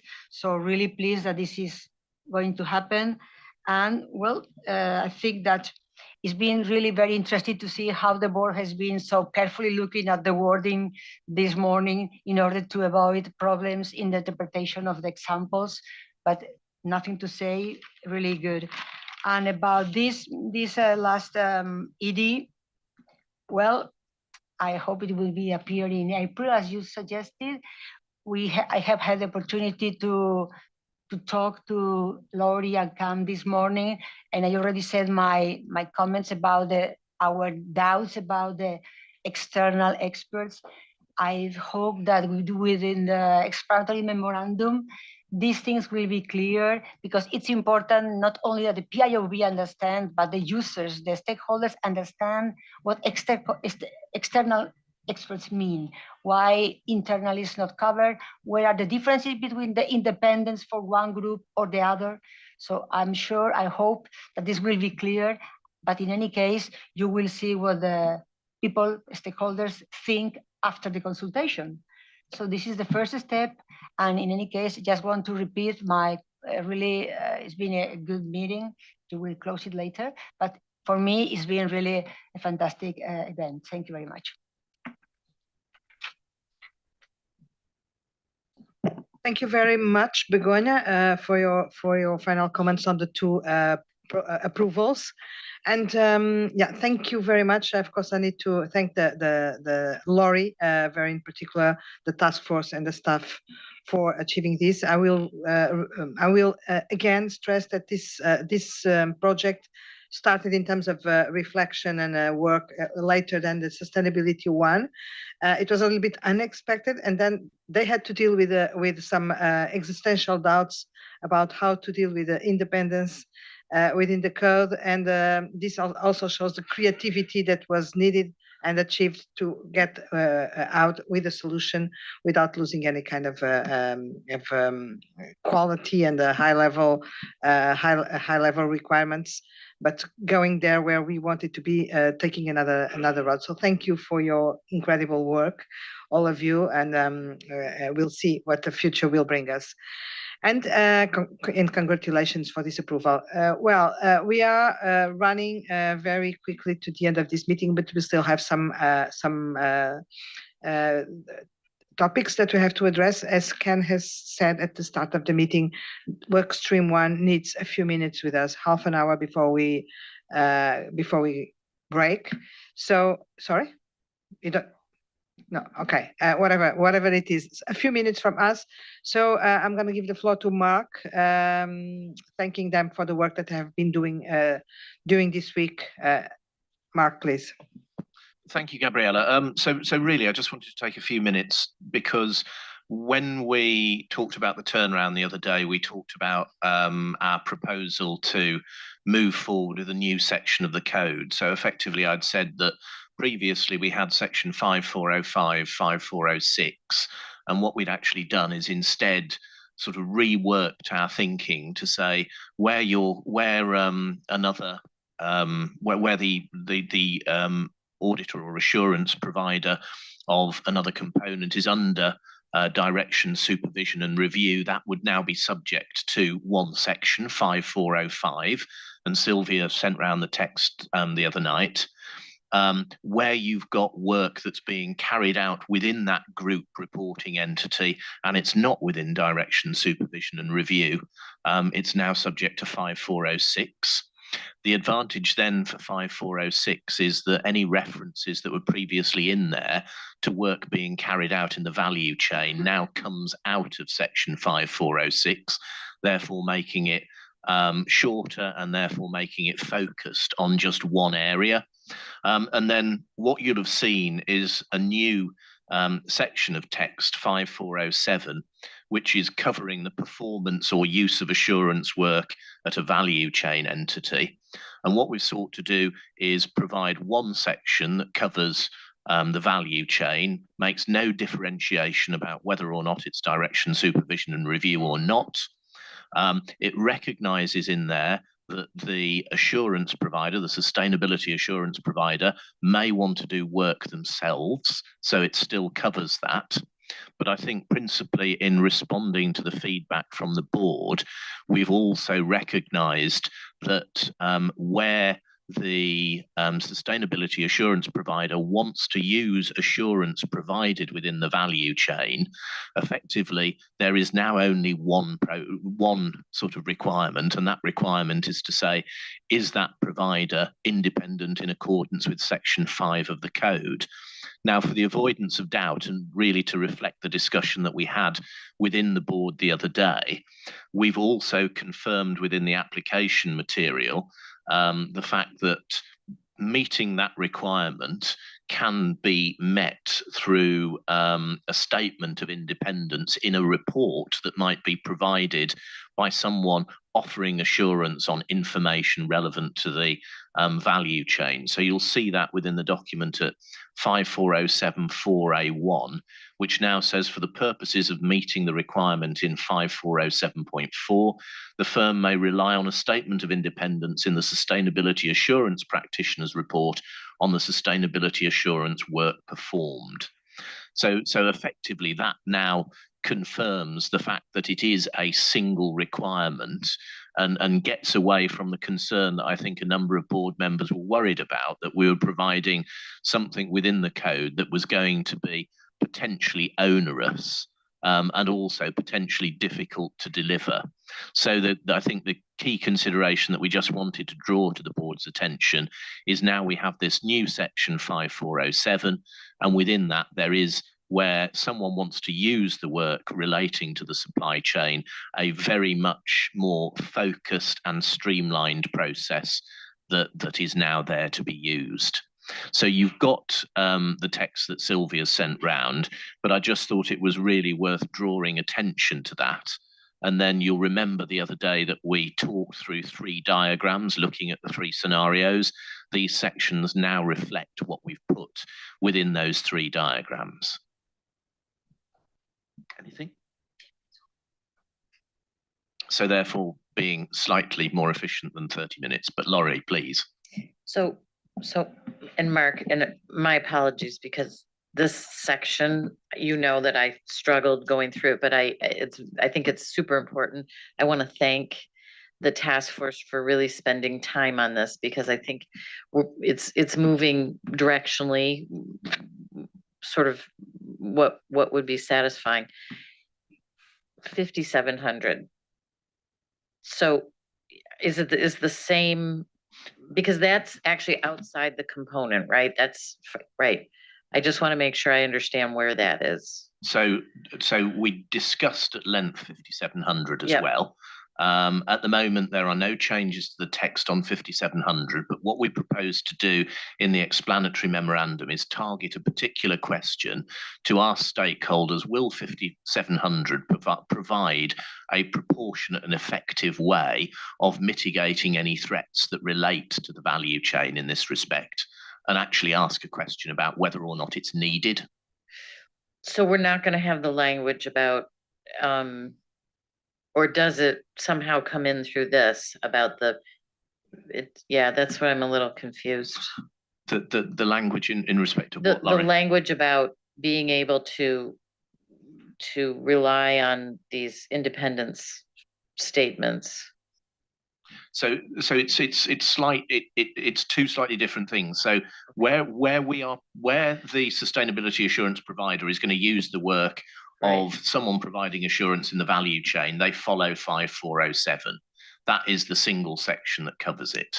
5700 is effectively what we did is we put together 5700 as a section that considers any wider independence issues relating to the value chain. Yep. And so that is still the case, but we intend to ask a specific question focused on it within the consultation. So 5407 would include suppliers outside the component group. So it will be anything in the value chain, yes. Okay. All right, that's really one of the things that we need to do in crafting the explanatory memorandum as well is we really have to re-emphasize for the purposes of our stakeholders that when we're talking about reporting on the value chain, it is only material items understood. from the value chain. So it's not that sort of scenario of have you got 30,000 things which are all funneling up. Okay. All right, I'll have a deeper look, but that at least helps me understand. Thank you. Luigi, please. Just to have a clear understanding. So we now have 700 that would be applicable for all value chain, whatever we rely, do not rely, use, do not use. And in addition, we have a like component treatment in case the sustainability assurance provider is performing directly the work. So we basically are reinstating the concept that even if we do not call it component, it is a component in this case. It is treated as a component because we are requiring the full independence.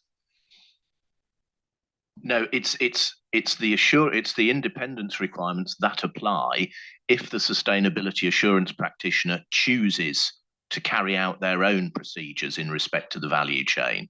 So that's only where that applies. But again, it's the same threshold that applies, which is just independence in accordance with Part 5 of the code.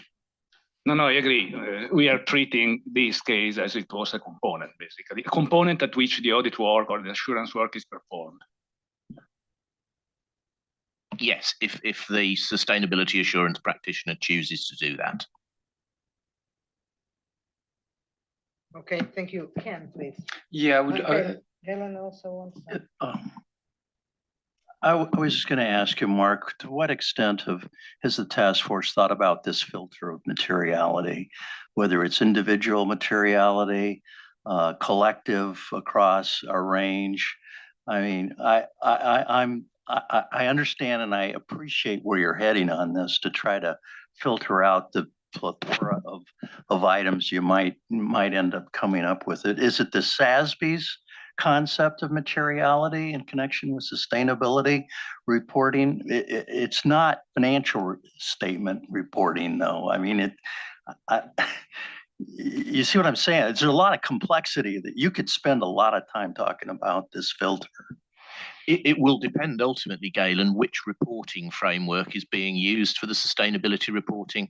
So the example of material value chain reporting is set out in the IESBA standards, and that sets out a single level of materiality based on that engagement. However, other frameworks, like for instance the ESRS framework, uses the dual materiality.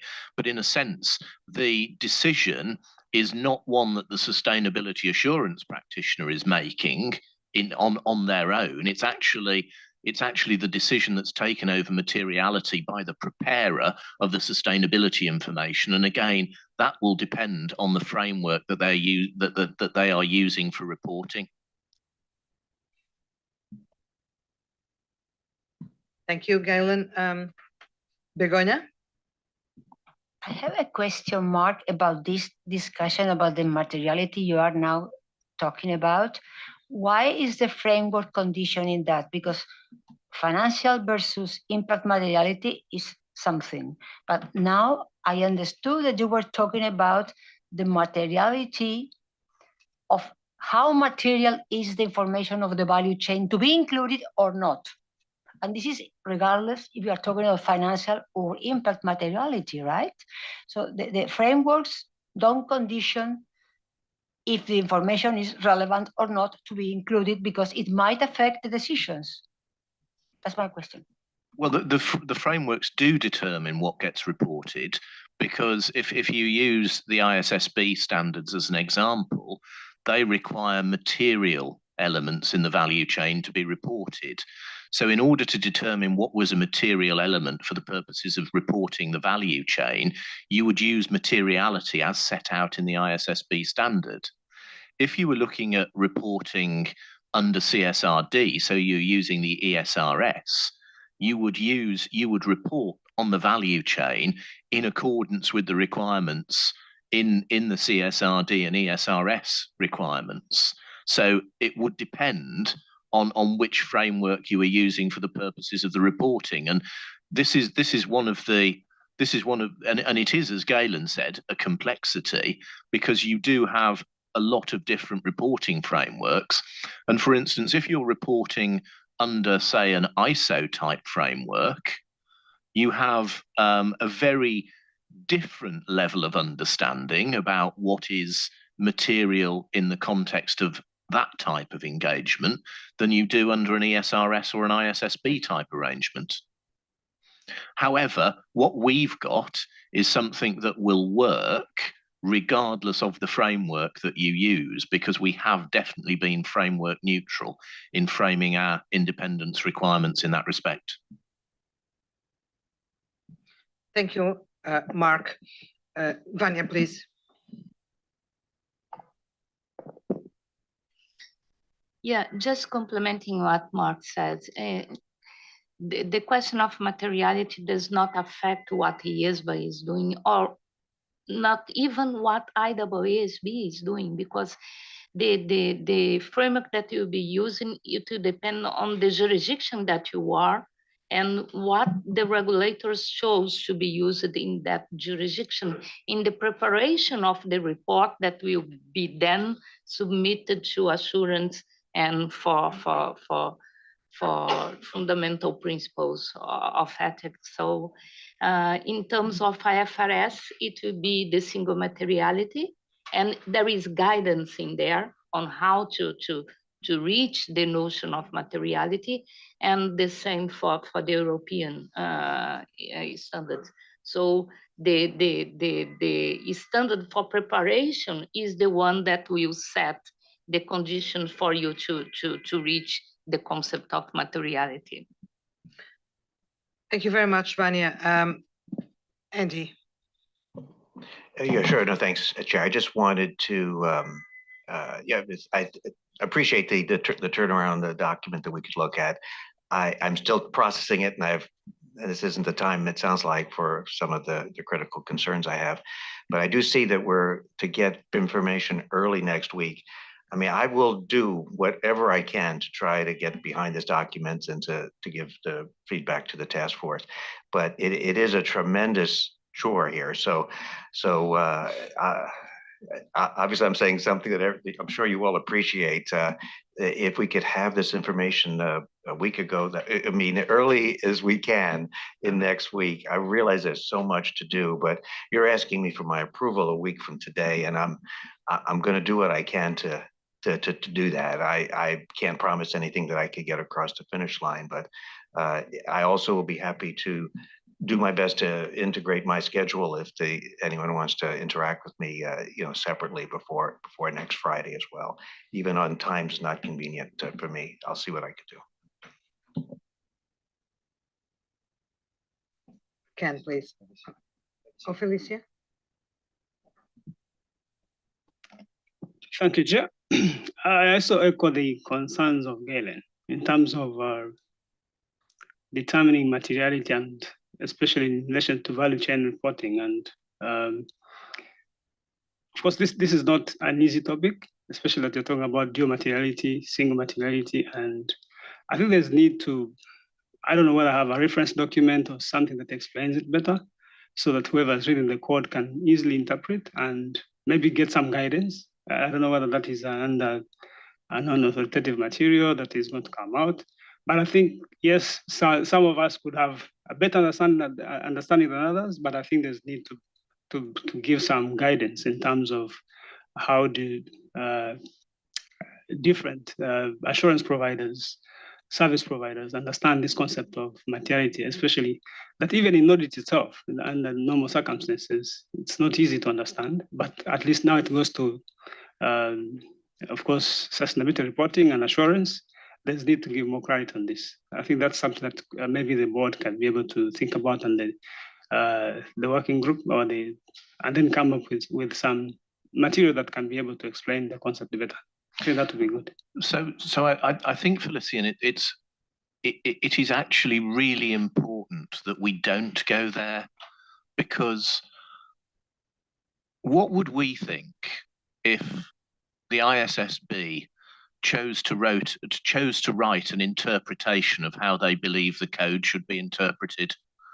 We wouldn't want that, because we set the code, and we wouldn't want somebody else saying, well, what IESBA means by this is this and this. Because materiality is in the context of the reporting framework. So if you want to understand materiality for an engagement carried out under ISSB standards, you have to read the ISSB standards and the guidance and implementation material that the ISSB are developing. Similarly, if you're reporting under another framework, you need to read that framework and any guidance that they've issued around materiality. And likewise, if you're the assurance provider and you're using ISSA 5000, you need to read ISSA 5000 and the guidance that the IAASB have put out in respect of materiality. But materiality is just a fact of what is reported through the value chain. It is not an issue for the code, but it is something that's important to remember because it determines what's in the value chain. And one of the things that we need to make sure that our stakeholders are aware of is that when we engage with them to talk about value chain reporting, it is not every last thing in the value chain. That is the relevant issue. But I don't think it's the job of this board to provide guidance over materiality and what it means. It is the job of the board or the organization that sets the framework for reporting, and also for the IAASB or any other assurance standard providers who provide that in the context of what they do. And that's a really important thing that we shouldn't lose sight of. Maybe just to clarify a little bit, I didn't say that we need to define materiality. It's just that we need to give more, like what you're saying, Mark, just to say if you're using a particular framework, then you're going to determine that materiality based on that framework. I think maybe if you could get some non-authoritative material that exactly gives guidance in terms of where you've put it, so that people can know that if you're using, let's say, ISSB, then you have to go to ISSB framework, something like that, not necessarily being particular in the code. And it may be that that's a paragraph within the EM that we consider, but we'll have to do it through that lens. All right. So Mark, that explanation was very helpful for me because it does two things. And when I think about EM1, it helps people put a fence around this volume issue that they're very worried about, right? And I think that's actually very important to draw out in the EM, because otherwise everybody's saying every supplier that's ever been out there. So that's one important point. The second point is it helps you, and I'm going to speak in layman's terms, it helps you figure out when you have to apply this independence stuff to those suppliers. What is the list? And then you go into the code and it tells you what to do. Am I right? That's what I heard you say, which was very regulatory speak, but I'm trying to be a little more layman's. So how big is the volume and what do you do when you have someone on the list? Okay, thank you. Thank you, Laurie. Ken, I think you're the next one. Thank you very much, Chair Gabriel. I just had three points I wanted to raise with the board. First of all, on the matter of materiality there and Felicia's suggestion for more guidance, I would just draw the board's attention to the FAQ that IESBA has issued that provides further explanations around the application of materiality in the assurance context. So I would be very careful that the board does not duplicate that work. That FAQ, in fact, if you go to the IESBA's website, you will find it straight there. It was issued literally in October, so 6 weeks ago. So there is the guidance there already. And if anybody wishes to understand how the concept of materiality operates in an assurance context, and in particular in the context of draft IESA 5000, well, it's there. My second point is that we need to understand and also be careful that we are not suggesting that the approach to independence for value chain entities in section 5407 is the same as the approach for component entities or components. They are very different. The approach that we have, that our workstream has developed in section 5407 is very proportionate, precisely because of the context in which we are thinking about value chain entities. If one were to compare sections 5405 versus section 5407, these are very different sections. Section 5405 addressing the use of component sustainability assurance firms in a group assurance context is very prescriptive. It's a lot more detailed. It deals with issues of even the engagement team at the component level being dependent and which independence requirements ought to apply. It deals with the identification of key leaders within the sustainability assurance team at the component level and which requirements they need to comply with. It deals even with the communication of breaches at the component level and how those breaches have been addressed in the group assurance context. And there's nothing like this in section 5407. So this is not the same. This is very different. It's a lighter touch, but it is a very proportionate approach. And my third point really is absolutely in the explanatory memorandum, there will be a question as to whether stakeholders have views, perspectives on section 5700. But that question needs to be put in context, and this was discussed also at the board, I think, earlier this week. That needs to be put in the context of perhaps one or two scenarios, and maybe only one scenario is needed to truly explain, really make it very clear what sort of threats this section will be addressing when it comes to interest, relationships, or circumstances involving the firm, the reporting firm, and the value chain entity. And that sort of a scenario, that sort of example is very important so that stakeholders understand why the board is proposing this section in the sustainability assurance independence standards. So I just want to make sure that we cover those, and importantly, we understand the context in which we're addressing value chain entities. Thank you very much, Ken. Galen? Come back briefly.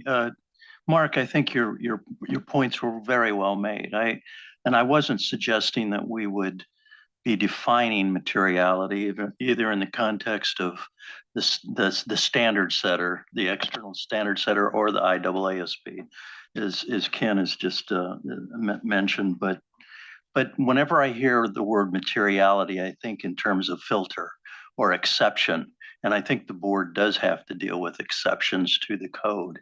So that was the context from whence I was coming. And I think Galen, it sort of really picks up on Laurie's comment about, okay, what's my list? what gets caught. So we need to have something in the EM that makes it clear that there is a list of what gets caught, but the list is not everything. It's actually the significant, well, the material items, as Vanya has confirmed as well. So we'll have to make sure that that's clear. Thank you very much, Mark. Are there any other questions or comments on this? Rania, please. So my only question is, when are we going to be, which meeting will be discussing this, next Wednesday or Friday? Friday. Friday. Have you circulated? I'm sorry, I'm behind on my emails. Have you circulated the update? We circulated this, so there's 3 sections, but we will circulate the entire independent standards early next week, including the proposed changes that we picked up based on the comments received. Okay, Mark and Sylvia. Okay, Vanya. Just a very brief comment to express my support for what we've done. As we discussed at the beginning and the first session, I think it makes simpler when you isolate things instead of trying to deal with them all together. And so people start thinking if this concept apply to this as well or not, and then you isolated it in a different session. I think it makes pretty much sense, and it will be easier for everyone to follow what you intend. Just to express my support on that. Thank you very much, Vanya. Mark, all done. So thank you very much to the board members for these final comments. Mark, you were aiming at having a less than 30-minute session, but yeah, it was not the case, but we have to do what we have to do. Thank you very much for providing the board with this anticipated opportunity to comment on this section, because this is going to make our life easier next week. And with this, we are almost about to come to the end of the public's in-person session. But before that, we still have something important to do, which is to say a proper farewell to the board members, TAs, Galen, who are going to leave us in a way, while we know that they stay in any case. And yes, and we have some special gifts. Yeah, and gifts and certificates to the TAs and board members and to Galen. And so without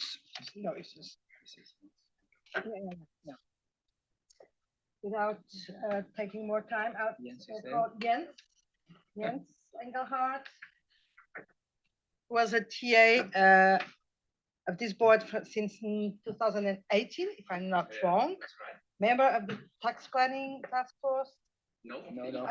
Sorry, of the ECO and providing support to Jens. Well, thank you very much.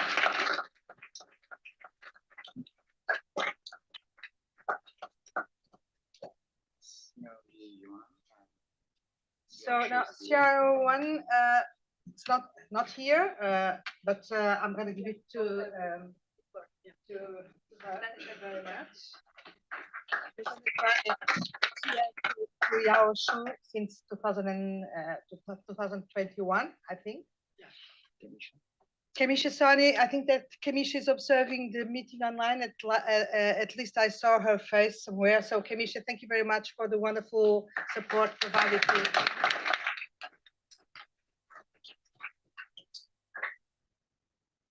Finally, Chris Panganimana.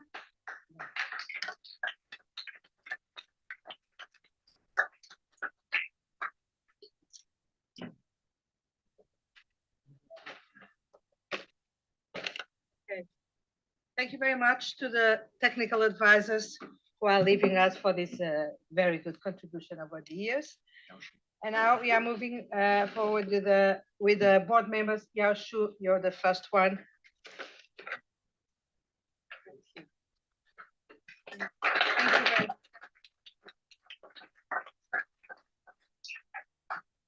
So.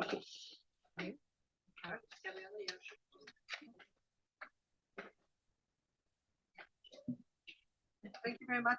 Yasu, I don't know if you want to say 2 words to the board before we close from your.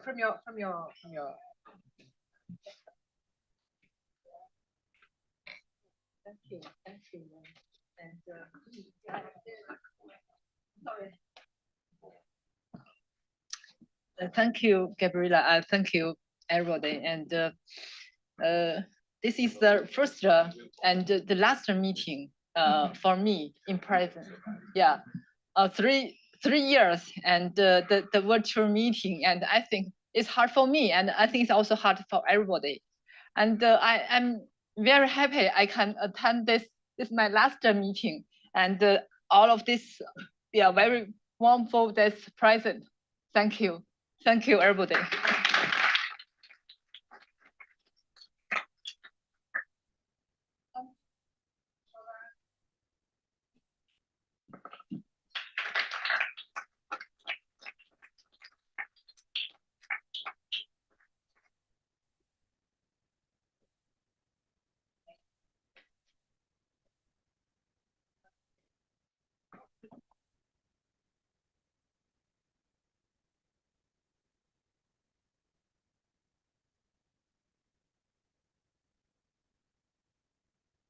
Sorry. Thank you very much.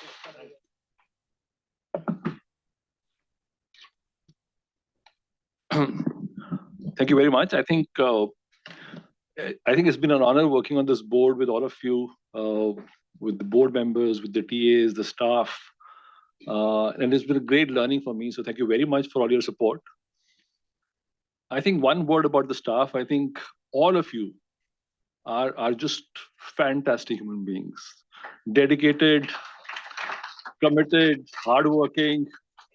I mean, I used to tell Carla and Cam that when we finish our work and go back, at times your work starts even after that.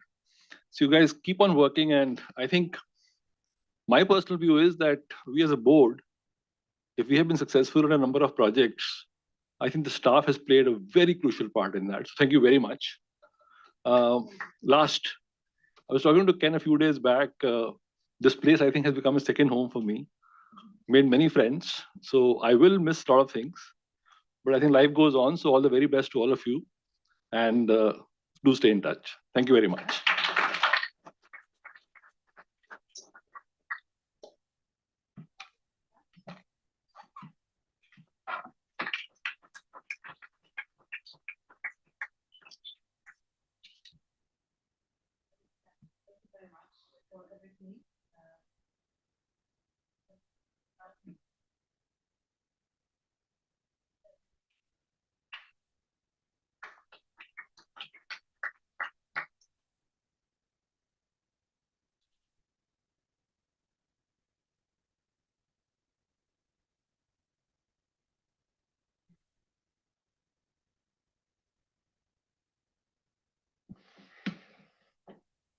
What a day.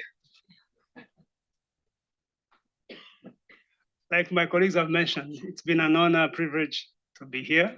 It's been a good experience, learning, interacting, but most especially staff. When I look at the board papers that are prepared, I've never seen anything like this in my life. I think it's it tells you the kind of work that is done by the staff and of course the support of the board. It's been an honor. And I think having been here for 2 years and seeing some of the projects that have gone by, of course, standards that have been approved, ET, GA, the tax planning, now technology-related provisions, and now the other EDs that are out, it shows that IESBA is in good hands.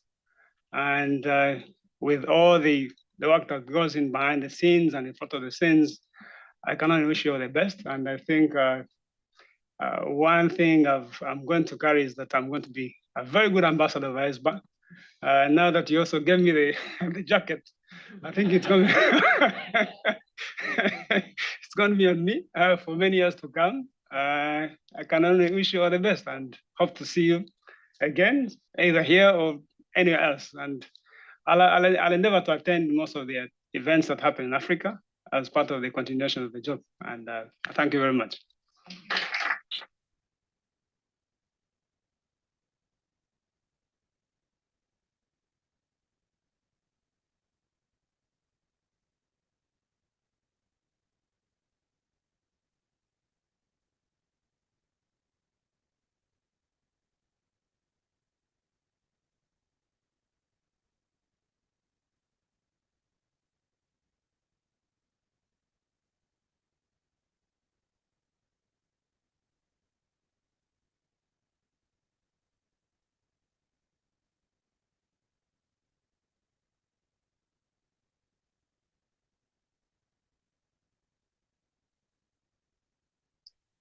Thank you very much for your friendship, for your professionalism. It was a great pleasure and a privilege to work with all of you, not only the 6 years as board member, but also 2 years as TA. So thank you to Gary, to whom I was the TA, and he taught me a lot.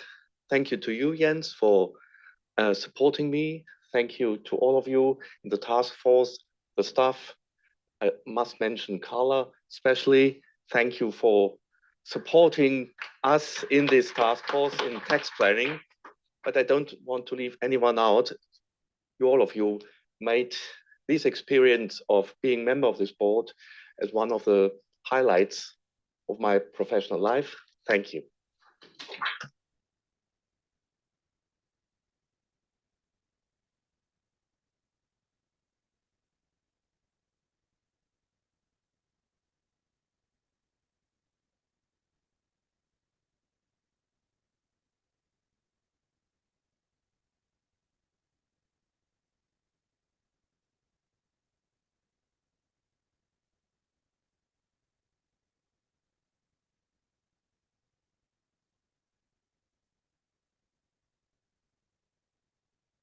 Well, I guess I have a chance to get in a few final words to this August group, and would really repeat some of the things that I've heard, and that's privilege, honor. What a wonderful experience to be able to serve as your CAG chair for the last 4 years. I was a member of the CAG for a total of 13 years, and for the last 4 years as CAG chair.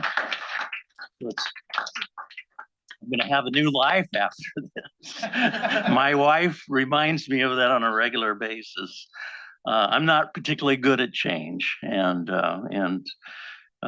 goodbyes, especially with people that I've learned I really have respected from the beginning, but have gotten to know all of you around the room and the activities that we've had over the last 4 years, and certainly even the pandemic that we struggled through. I'll step forward to be an ambassador, and I think we all need to be ambassadors, whether we're on the board now or later, and be welcoming challenges to bring the board's work forward so that we can, in our own individual jurisdictions, be supportive of where this great effort is going. I'll be watching in particular some of these projects as they move forward, especially the governance and culture project. I think it's important. I'm glad to hear that there's other standard setters that are looking at it. I think it will make a difference in quality of the work that PAs do around the world. I'm very passionate about this stuff.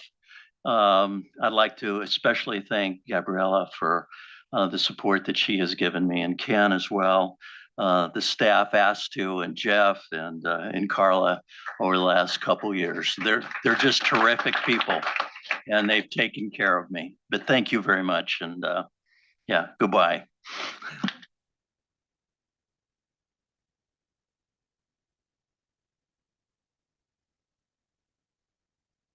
So thank you. I'm going to sit. Thank you to all of you. I'm not going to say much more. This is the moment of those who are who are moving on to other spaces and other chapters. But of course, before we close this in-session person, we want to say another proper goodbye with some additional elements of celebration, not only of what we have already approved this week, which is a lot, incredibly amount of approvals and of progress. I will not take long. This is not the final part of our meeting. We still have a few things to do next week, so I will reserve my final comments for next week. But of course, the moment here today is to very specially thank the ones who provided us over the years with this amazing contribution. We will miss you a lot. You will stay very much with us, and in everything that we will do and be doing and providing. Thank you very much. And the session is not yet closed because we still need to do something.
I am feeling teary-eyed.